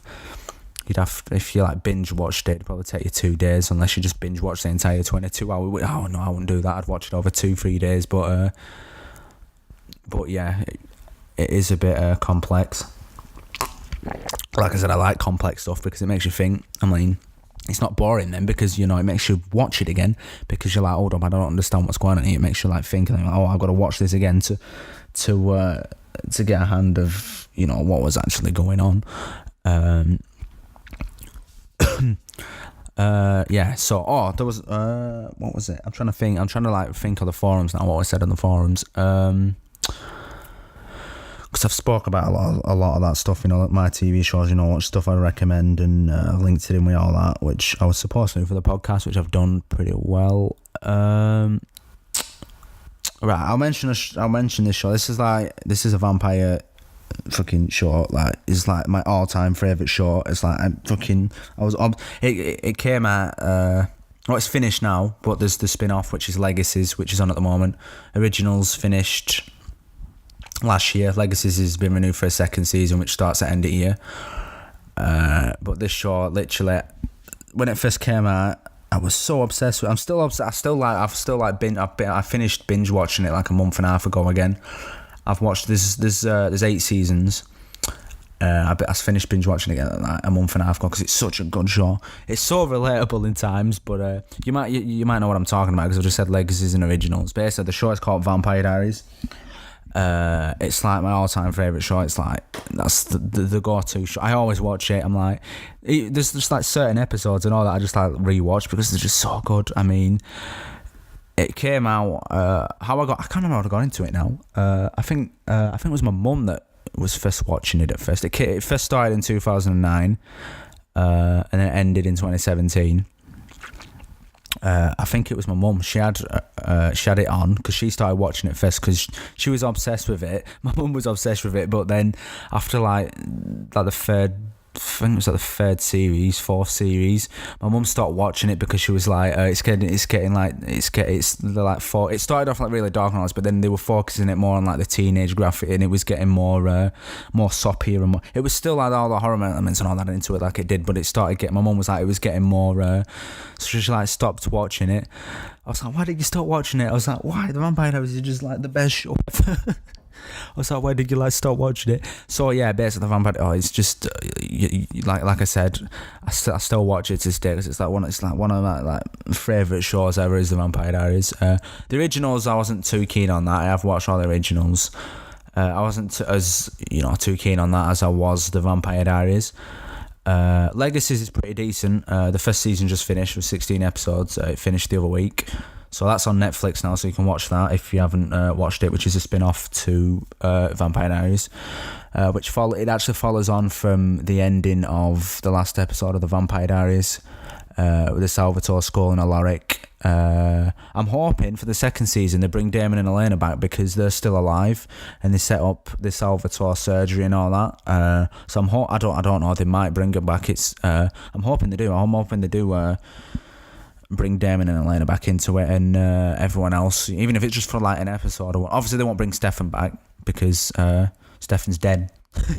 Oh, spoiler alert. That's like the last episode though, so yeah, I'd highly recommend that. That's one show I would highly recommend. I mean, the only reason I watched it was because fucking Damon's badass. And then it did get a bit like teen romantic soppy thing once they've got Damon and Elena together. I think that's why my mum like stopped watching it. Once they put Damon and Elena together, that's when it started getting more like lovey-dovey, and it was still dark. It actually got a lot darker actually than what it already was, which was good. And then when they brought when Enzo came into it, that's when it started getting really, really dark again. I think that was like end of mid-season 5. Enzo came into it. It started getting really dark again. Obviously, there was like half a season where it did get that love. I think that's why my mum stopped watching it. It was like that half season where Elena, because she was with Stefan for like the first 3 seasons. I was at the first 2 seasons, and then Damon started like falling in love with her, and then she was like stuck between both Stefan and Damon, and then it like went on from there, and then she started getting feelings for Damon, and then she broke up with Stefan because Stefan went on his ripper bender, and then I think that's why my mum stopped watching. It's like, hey, what's going on here? I was like, hey, just watch it. It gets good. And like once they start introducing Enzo into it, and then you have the whole other side thing, and then Bonnie rips into the other side. Oh, it gets better and better. Obviously, though, when Elena left, because at the end of season 6, season 7 and 8 wasn't too great. It was still good. I mean, there were some episodes that were really good, but it wasn't as good without Elena in there. It felt different. Everyone else was still in it, but it just felt like a little bit different without Elena being in there. But season 7 and 8 was still decent. But then obviously Elena came back they brought her back at the end of the last episode of season 8, because it was like the last episode of Vampire Diaries. So like I said, I'm hoping in Legacies they do bring Damon and Elena into it, because like they're still alive. Obviously, they've already mentioned them, and they've already mentioned, they've got they've got the daughter, which is Stephanie Salvatore. So if they don't bring Damon and Elena into it, they'll probably bring Stephanie Salvatore into it, no doubt, because she's already been name dropped quite a few times throughout the show. But like I said, I don't know what they're doing with season 2. I mean, how the first season ended, I think they're gonna have to bring Damon and Elena both into it. Actually, with how the first season ended, I mean, at the end of the day, it's up to the actors, isn't it? If they want to come back into it, if they don't want to come back into it, then they can't bring them back into it. It's up to Nina Dobrev and Ian Somerhalder at the end of the day if they want to come back into it.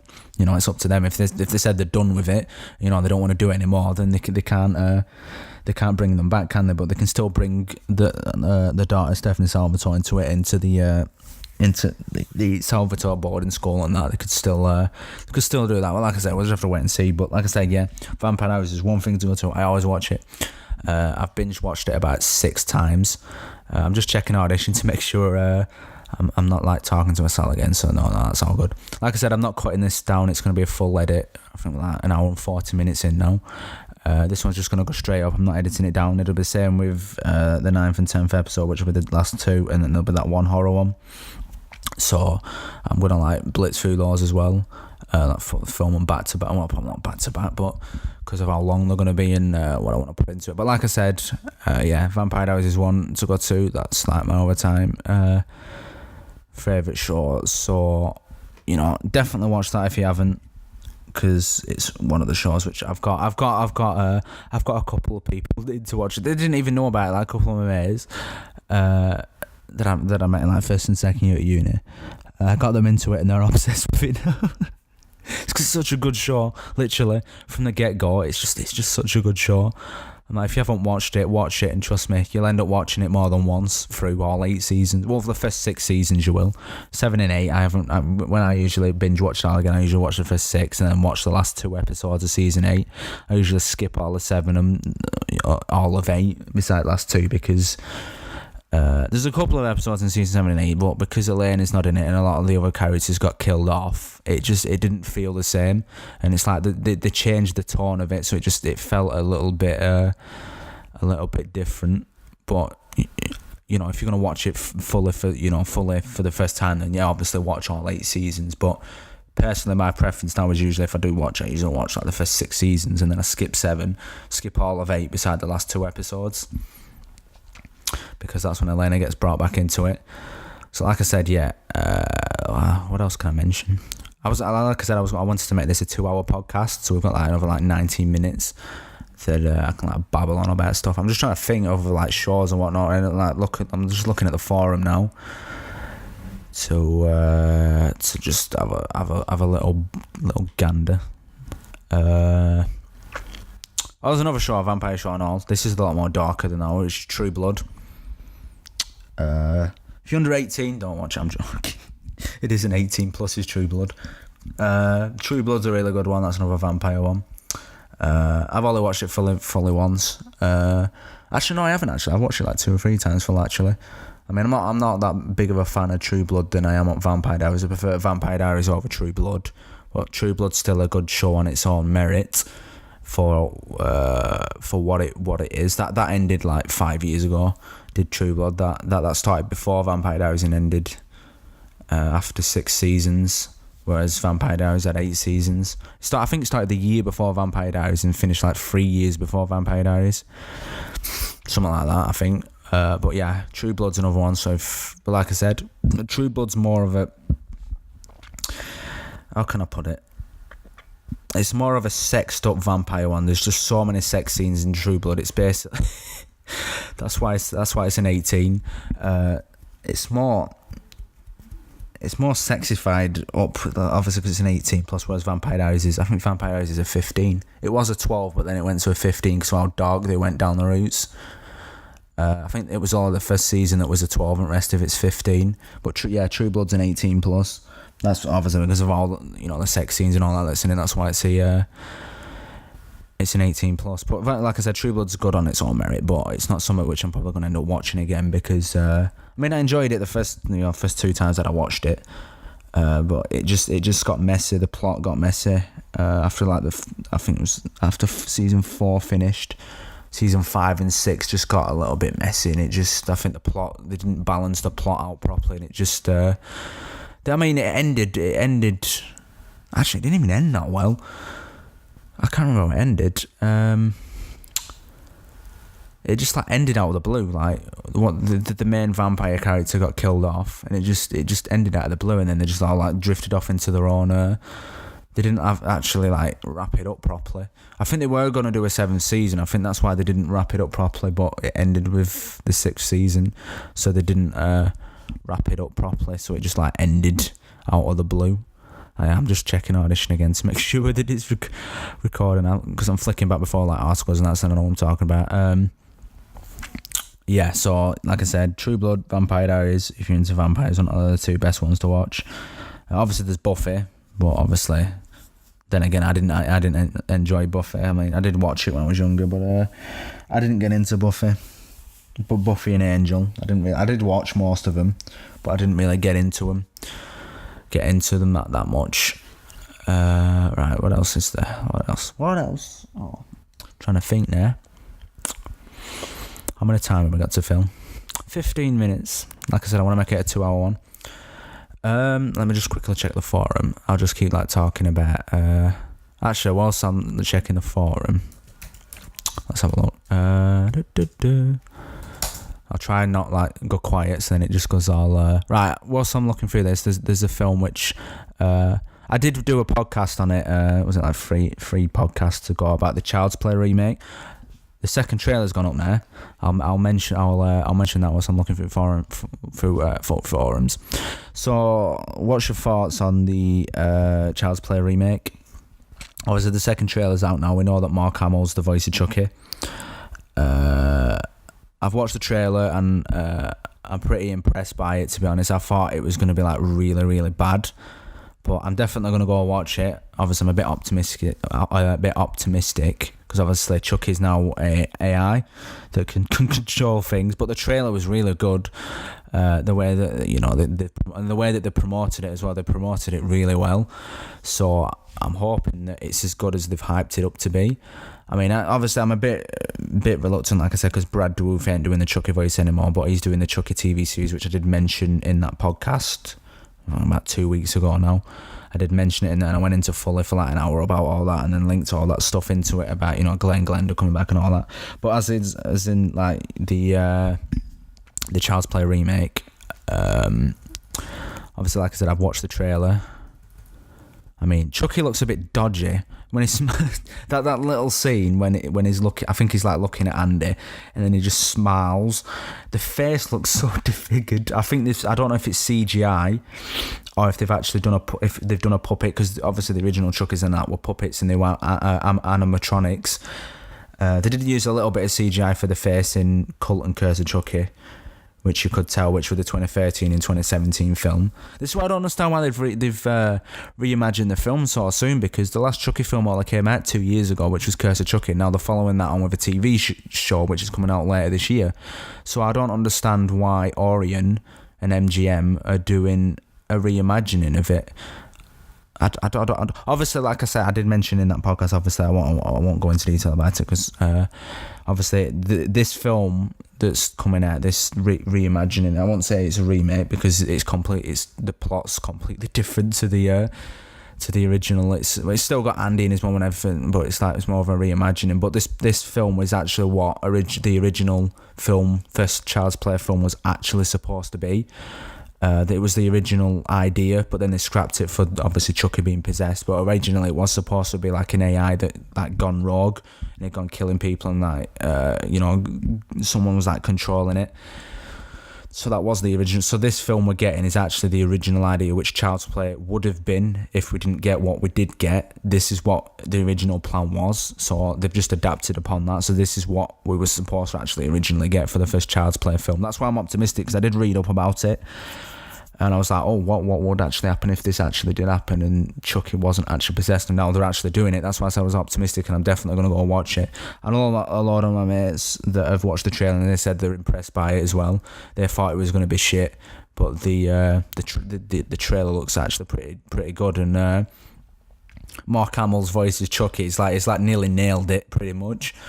It sounds quite a lot like the original Chucky, but we only got a couple of lines from him, so we don't know what he's going to like sound like in full until film comes out in June. So we'll just have to wait until that comes out. I think it's like 20. It comes out the same day as Toy Story 4. Yeah, it comes out on the same day as Toy Story 4. I'm still looking at the forums. I'm trying to look. Yeah, I'm trying to read them. Oh, there's another film which is coming out, which I think quite a lot of people are interested in, especially if you watch the Conjuring films. It's called get my words out. It's called The Curse of La Llorona. I think it's actually based on a true story, actually. Yeah, it is based on a true story. Based in 1970s Los Angeles. Yeah, it's based on a true story about a frightening supernatural. Yeah, it's based on a true story. Obviously, I don't know if it fully is. They probably adapted quite a lot of it, but it's already out. I haven't watched it yet. I haven't been to the cinema to already watch it. It came out. I don't know if it's actually been released over here yet in the UK. I know it's already out in US, but it's already like number one at the Easter box office. It's made like, what's it? I'm just reading the reports now. It's made 77 million in its first 2 days off a 10 million budget. So it's already a freaking hit, and it's only been out a couple of days. So, but I have read up the reviews for it. Actually, no, it had an 8 million budget, so it's made 77 million off 8 million. Fucking hell, that's gonna make a good 200-300 million then. But I've read reviews for it, and people are saying that it lacks originality and substance, and people are saying that it's predictable jump scare treatment. Well, that's what it was like with The Nun. If you've watched The Nun, I watched The Nun. It's quite boring. The jump scares were really cheap. I did mention that in the other podcast and all, because I did a podcast about how horror films are going down the shit now, and they're just going bad they're just going really worse. I did mention that. I think that was a couple of weeks ago. That might have been like episode 3 or 4. I can't remember now. But I did say how they were going to shit, and the jump scares and all that happened. They're just really cheap, and with the music building up, it just when it's going to happen. But yeah, it says it scores the lowest Conjuring. Wait, is it a Conjuring film? Because it's saying here Curse of La Llorona scores lowest Conjuring opening, but it's still a hit. I don't think it's a Conjuring film. Must be. I don't know, but we've got there's Annabelle 2 coming out. That's out in June as well. So you've got Chucky coming out in June with Annabelle. You've got Toy Story 4. Toy Story 4 is going to flop at the box with the films that are out round about that time. I don't think Toy Story 4 is going to do as well at the box office as Toy Story 3 did, because they've put it in a really bad spot with films that are out in June and July. They've plonked it in a really... They should have released it like February, March time. I mean, because it's going to be competing against Avengers. You've got Child's Play. You've got Annabelle.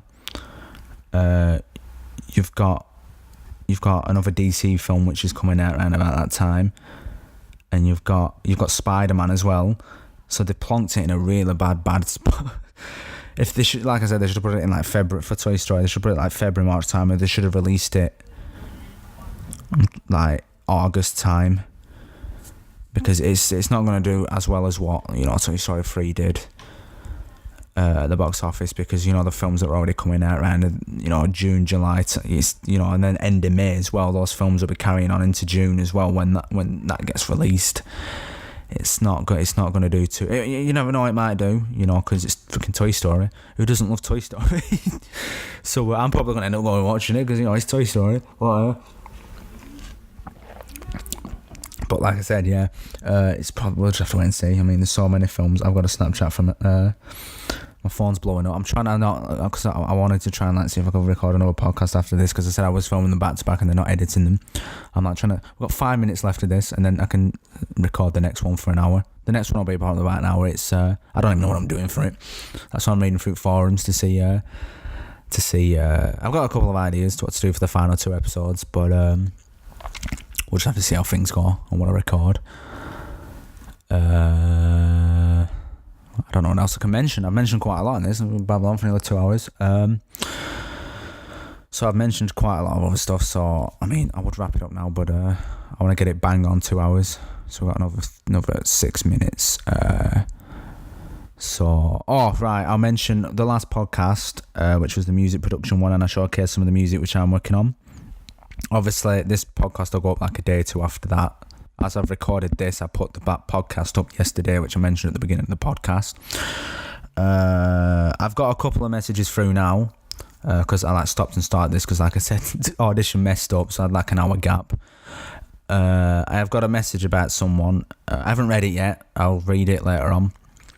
About someone wanted to sing vocals over something, so I will, whoever it is, you might be listening to this podcast because I know you've listened to the last ones, probably, that's why. I will message you back later, and I'll see what you've said. I've also got someone else that's messaging also. I will message back later on, so you will get a message. You'll already have the message anyway by the time I put this podcast up. I would have already messaged you, but I'll just say that. So then, just in case you don't like read the message, and then you know it don't get to you, and then you listen to a podcast and you're like, oh wait, and then you can check your messages then, because I know you've messaged me on YouTube, but I haven't read it yet. You've direct messaged me, so I haven't read it yet. I will do later. I'll say later. This podcast is going to get put up a couple of days after I've said this. Actually, no, it's going to go up the day after, actually. So it's not too bad. I'm going to put it up tomorrow. So today's Sunday, so it'll go up on Monday. And then 9 and 10 will go up Wednesday and Friday, maybe. The last 2, Wednesday and Friday. I'll just see. I might put them like day after day, put it up Monday, Tuesday, Wednesday. I'll just see how the podcasts do. I don't want to put them up like too soon together, because you need like a couple of days, so then I can do that. That's why I'd started doing them a couple of days like between each other, but then I did leave like a week gap, so then I could figure out what I was doing for these last couple of episodes. So now that I've done that, we can just like crack on with it, and my phone is absolutely blowing up. It's what you get. It's what you get when you do work. It's like no one messages you when you're not doing anything, but then when you're doing stuff, your phone blows up. But like I said, yeah, I will message back to those about those what want to sing on the vocals for those tracks that I've done, which I showcased in the last podcast. I will get back to you. I'll send you over some samples, some lyrics which I've wrote for some of the samples and all, because I've wrote quite a lot of lyrics for them, so I'll send those across as well. But until then, we'll see what we can figure out, because like I said, I can send them across to you. You can record the vocals and whatnot. Like I said, if I've not done any lyrics for them, because most of them I haven't done yet, I'm still like writing lyrics for some of them. If you haven't done, if you have to send you over the track and then you come up with some lyrics and whatnot, then happily go ahead, record it, and then send it across to me, and then I can release it. I put it on that album that I'm working on. So we can do either way. I'll do one or the other. Release it as a single or release it, because like I said, I'm filming a music video next month. Well, I'm actually filming one when I go back home, actually. That's why I'm going Blackpool. So that's actually, I did mention that earlier, actually, I think. I don't know. But yeah, I'm filming a music video in like a week and a half's time. That's for that single. The one that I put up, the first one, which I put up on the music production one. Actually, no, it's not one of those ones, actually, because it's got vocals to it now, so it's not one of those that I showcased. It's a total different one. It's if you've followed my Instagram, I know quite a lot of you have. Let me just find the lyrics. It was shocking. I shouldn't have done that. It will be. I've got them here. No, it's not the Forgive Me one. That's something else which I need to. Those lyrics are pretty bad at the moment. I need to go back over those. No, it's not Your Body.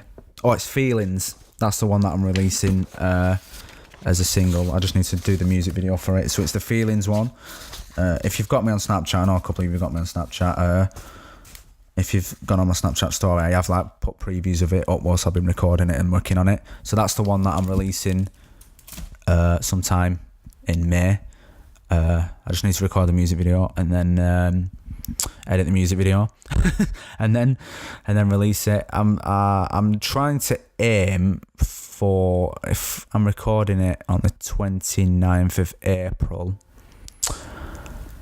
I'm gonna try and aim to release it for the 17th of May. Don't hold me to that. It might be a couple of days after. It might be the following week on 24th of May, but I'm going to try and aim to release it on the 17th of May. Well, like I said, it's going on my YouTube channel anyway, so whenever it gets put up, it gets put up there anyway. So you'll get a flag, because you'll get a flag coming up on it anyway. So, like I said, I'll try and get it on for the 17th of May. And then get it released. But yeah, like I said, if you're on my Snap channel, quite a lot of you, a couple of you are following me off there from these podcasts. Then you know, I have been putting previews up. I've actually put previews up of them all. Actually, I put previews up of the Feelings one. I put one up of Forgive Me. I put Your Body one up there. I put a couple of like demos on that I'm currently working on. I don't know what I'm doing with them at the moment, if they're gonna come into anything or not. But when I got obviously some of them aren't recorded, the Forgive Me one, and the I've recorded the My Body one. I don't think I've. That's another reason I'm going back home and all, because I want to because I can get the studio the recording studio that's back home really cheap, so I'm going to use that to record the vocals. And then there's two girls which are back home, which I've managed to which they can sing really well, so I was messaging them. And it was like they want to like do some vocals over there, so I said, right, I'm going to recording studio on these 2 days, and it was like, yeah, there was 3 then, so I'm getting 2 girls to do over 2 tracks. One of them, I haven't got names to them yet actually. I've already done the lyrics to them, but I haven't given it a name. That sounds so bad. I've done the lyrics, but I haven't given the song a name. But like I said, yeah, it's actually hit 2 hours now. That's good. I'll just like wrap this up, just mentioning what I said. But yeah, I haven't given names to them. I'm doing 2 versions to the Feelings version.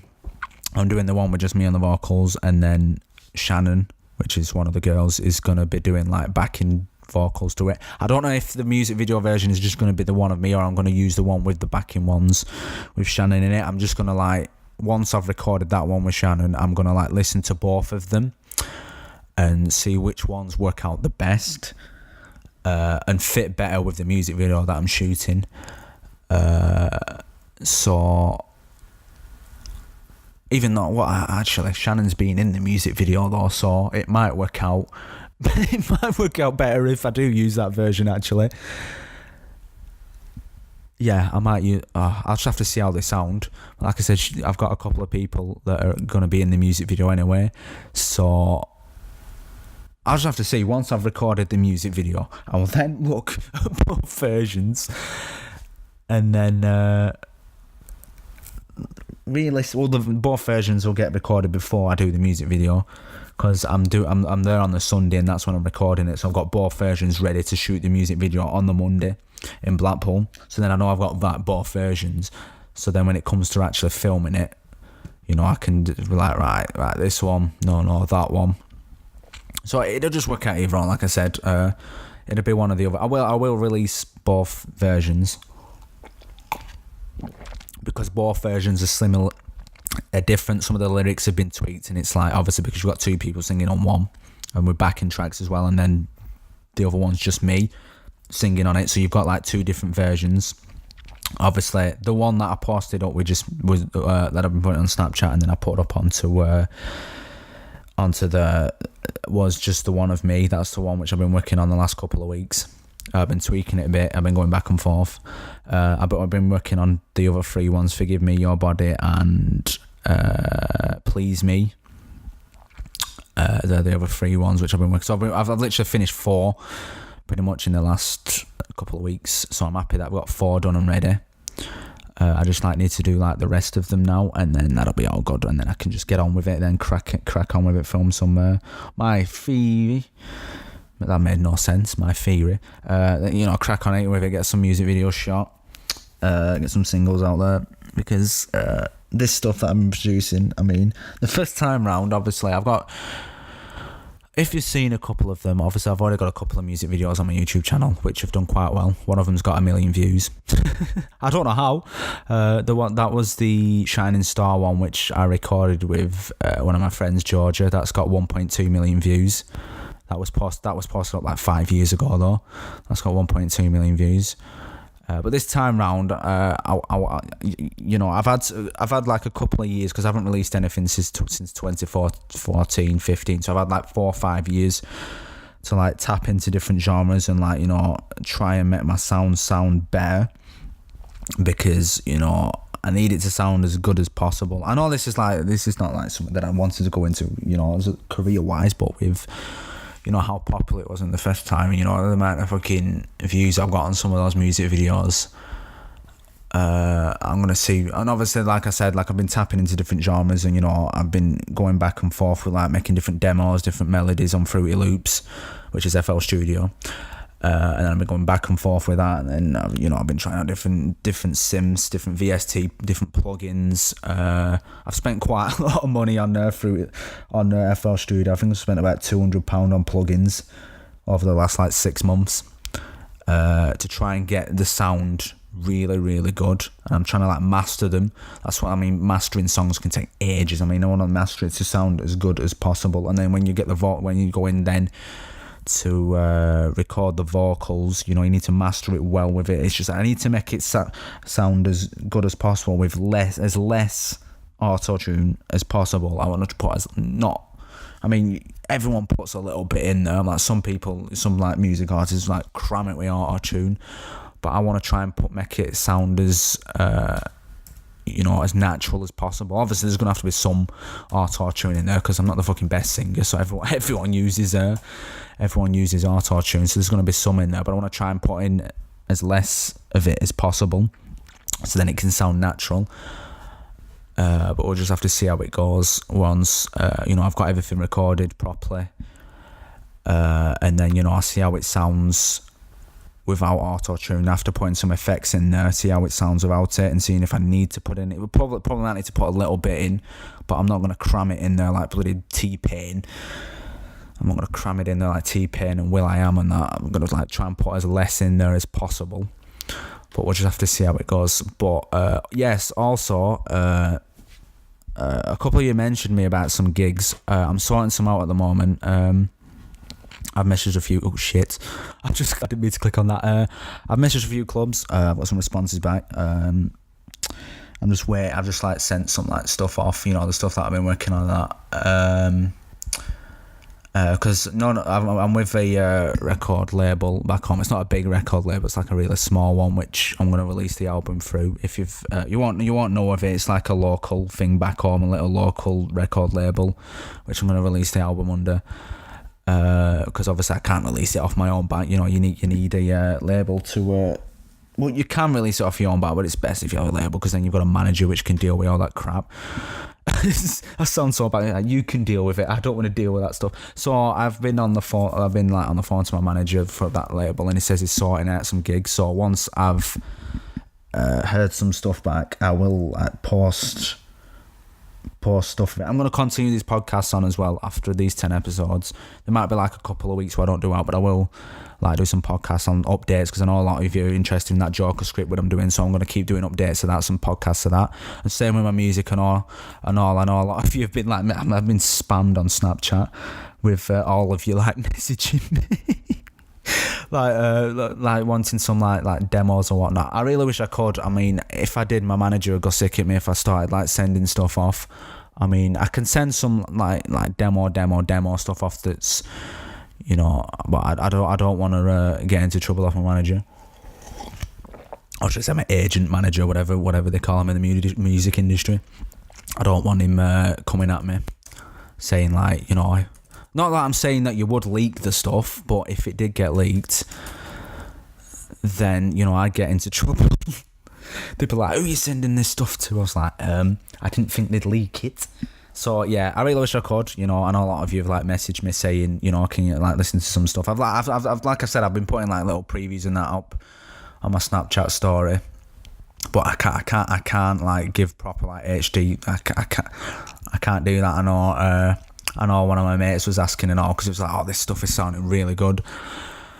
And he was like asking like, oh, can I eat some stuff? And I was like, I really wish I could, but I don't want to get into trouble. So, like I said, yeah, once I've got, it's my manager that's sorting the gigs out, so they're probably going to be club gigs.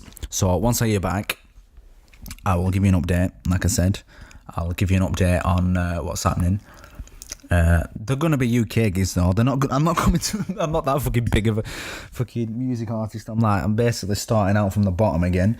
So I'm hoping it does. I don't know. You know, it could be a hit or miss. It could fucking blast out there and it becomes a hit. Or I could just fucking flop. I'm hoping it doesn't. It's a bit bigger than what it was last time round. Which I have to say, I mean, with the music that I have been producing lately, it is really good. I mean, it's the best stuff that I've been producing. Like I said, I've been working on this album for 4 years now.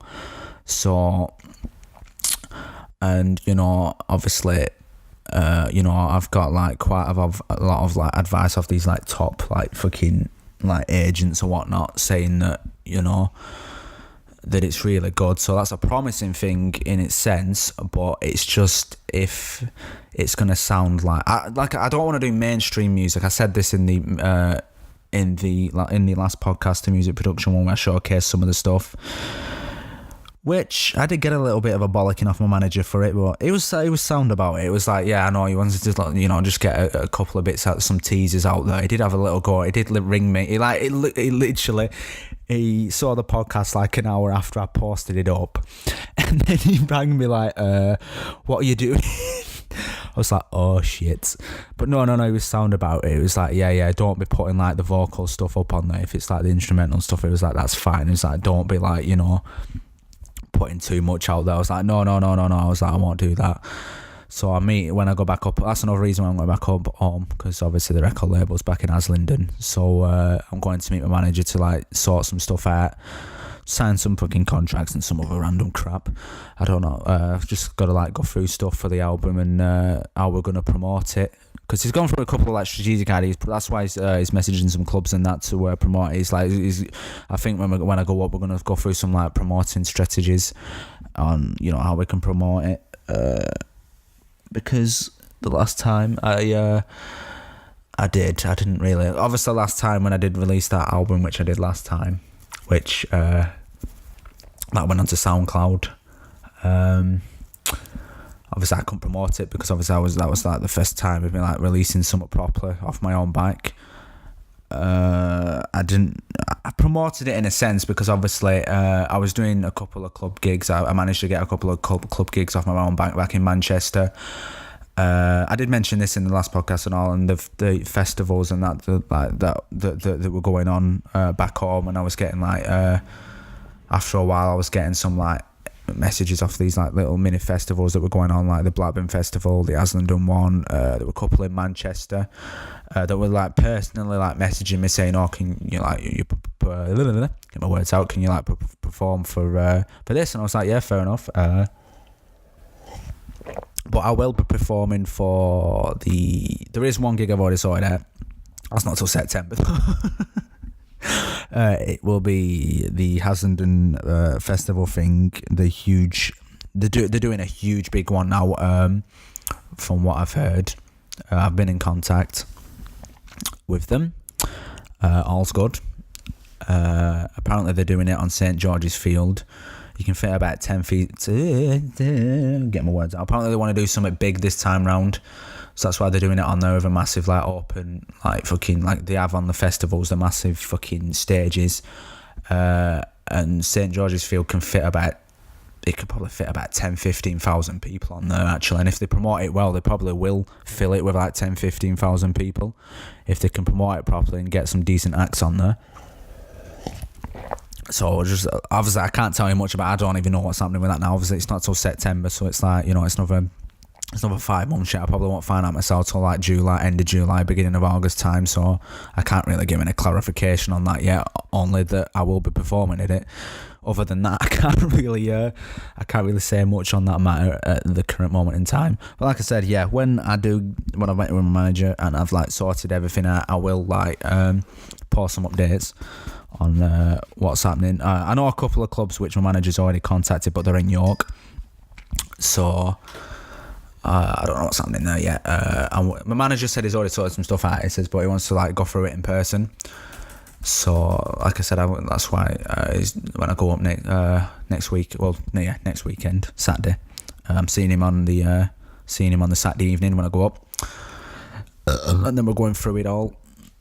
I think I've been talking for a long time. 2 hour 15 minutes. I've rambled on about 15 minutes about that. But like I said, I've rambled on about this one. Like I said, I'll give you updates on it. What happens? I mean, if you're in the I know there's a couple of you that like in the local area, like, oh yeah, I want to come to one of your gigs because your music's good and whatnot. Like I said, I will put once I've got confirmation from my manager about these gigs. He said he's booked quite a few. I don't know where. They'll be local. They're probably York, Manchester. Like I said, I don't know yet. He hasn't said on the phone. I have texted him, but he hasn't said yet. He said that's why we're meeting up to go through it all and sign the contracts or whatnot for it. So once I hear from that on Saturday, I'll give some update. I'll ask him can I update? Or it might be the label themselves. I'll link the label in the Facebook page onto this podcast because it might get updated onto there. It might not be me personally that updates, and it might be them.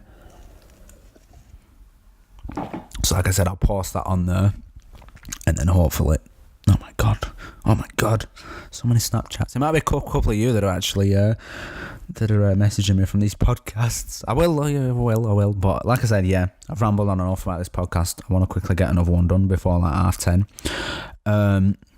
Like I said, yeah, I will update you on all that stuff with the gigs or anything that happens and if you're in the area or whatnot, because I know I've got quite a lot of you on Snapchat now. Fucking my Snapchat, my neck. I must have about 50 people on Snapchat now. Like I said, I will update you on what's happening or whatnot. Any gigs that come up. Most of them are probably going to be club gigs. I know I did mention, my manager did mention Cuda. I think he said that was sorted. I don't know. He did mention Cuda, that's in York. But he didn't go into detail about it, so I'll get more details when I see him on next Saturday. Like I said, then all the gigs and that to promote the album or whatnot will go up on. It's probably going to go up on that Facebook page, or they're currently making a website which everything's going to go on to. So that website's not finished yet. It's my manager they've hired some editor or something to make it, so everything will go on there. The dates for everything if I do any gigs. But I do want to try and do a proper tour in the summer when I'm not at uni. But I go back to uni in September for my masters. But I want to do a tour over the summer. I think that's what my manager's trying to sort out and all. I don't want to be travelling a lot though. But we'll just have to see what happens. Like I said, once it gets released, obviously we'll see how this music video does when it gets recorded on the they say 28th. Yeah, 28th April. Once that gets recorded and that gets released, we'll see how well that does. Hopefully, I'm hoping that it does quite well. And like I said, it's not been promoted as of yet. It'll be getting promoted in the next couple of weeks. So just like I said, watch out for. Like I said, I'll link the record label's Facebook page in the podcast section, and just look out because it's probably all going to be posted onto there. So like I said, just look out for that, and it should all be fine. And then if anything, like I said, you can message me on Snapchat like you've all been doing. You can just message me on there, and then I'll snap me back. Like I said, I can't go into too much detail about it at the moment because I don't know fully myself until I see my manager on Saturday. So until then, I hope you've enjoyed this podcast anyway. I'm going to end this one here because, like I said, I want to record the other one and then record the last one tomorrow. Like I said, if you want about that, yeah, I will message you back. There was I think it was a girl that messaged me. Oh, Lauren.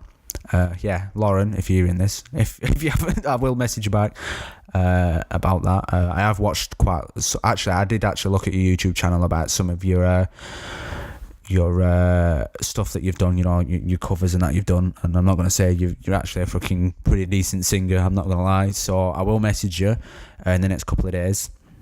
I just want to get this podcast done. So if I haven't messaged you by the time this podcast is put up, I will message you. I will message you in the next couple of days. Don't worry, I will sort something out. I just need to get all this work done first. Because I'm ignoring quite a lot of people. That's why, you know, if you message me on Snapchat and whatnot, Messenger, if I've got you on there, that's why I'm not messaging, because I need to get all this done. So like I said, I hope you enjoyed this podcast. I've gone through quite a lot, nearly 2 hour 20 minutes. I've gone through, you know, the TV and film stuff and my personal opinions, and I've gone through all that, and I've round about the music production stuff, just to give you a little bit of an update, because I know you was messaging me and asking for demos, which I can't do. I really want to do. I want to do like a massive like teaser thing, like to get it like hyped up. But my manager won't let me. But like I said, I'll try and blag him on Saturday to see if he'll let me do like a teaser thing. I'll try and blag him, because I want to start getting my stuff out there and get it promoted as early as possible before the album drops, which I think is going to be September, October time when the album drops. I just want to I want to get teasers out there already. That's why obviously got the music video, which I should be doing anyway, which is being recorded, so there's that coming within the next couple of weeks. So a teaser for that will probably go up I'm recording on 29th. You should get a teaser between the 1st and the 7th of May, so in the next 2 weeks you should get a teaser for that. Hopefully, like I said, it's not me that's dealing with it. It's the record label. But like I said, I hope you've enjoyed this podcast. I don't know if the next one, literally I'm recording it straight after I come off this one. I'm just going to take like a 5-minute break, and then I'll record the next one. I don't know what I'm going to do. It's not going to be a 2-hour one like this, because it's nearly 10 o'clock, so probably be about an hour long. Like I said, you know, just drop any comments or whatnot about all that I said. Like I said about that stuff, I will get back to you. Lauren that messaged me, I will get back to you. I promise I will. In the next couple, I will message back and sort it out and send you some stuff across. I just need to run it past my manager, which I'll do. I'll give him a text in a sec. I'll just like run it past him just to make sure. But like I said, I hope you've enjoyed the podcast. It's been a real info. Like I said, this isn't being cut down. This is just going up as raw, which the episode 9 and 10 will be they'll be just fully recorded, because I'm not editing down, because like I said, I don't have time to do them. So like I said, I hope you enjoyed the podcast, and you've like took on board a couple of the stuff, and you know, I hope you watched some of those films and that I did, like the films and TV series that I did mention, because some of them are really, really good, obviously, you know. So like I said, you know, get watching them. If you've got nothing else to watch, you're on Netflix, you're scrolling through, fuck Netflix and get on with those films. Oh, like I said, Vampire Diaries and Legacies, and a couple of the other things that I said, that they're on Netflix, and also you can get binge watching them. So like I said, I hope you've enjoyed the podcast, and I will see you in the next one.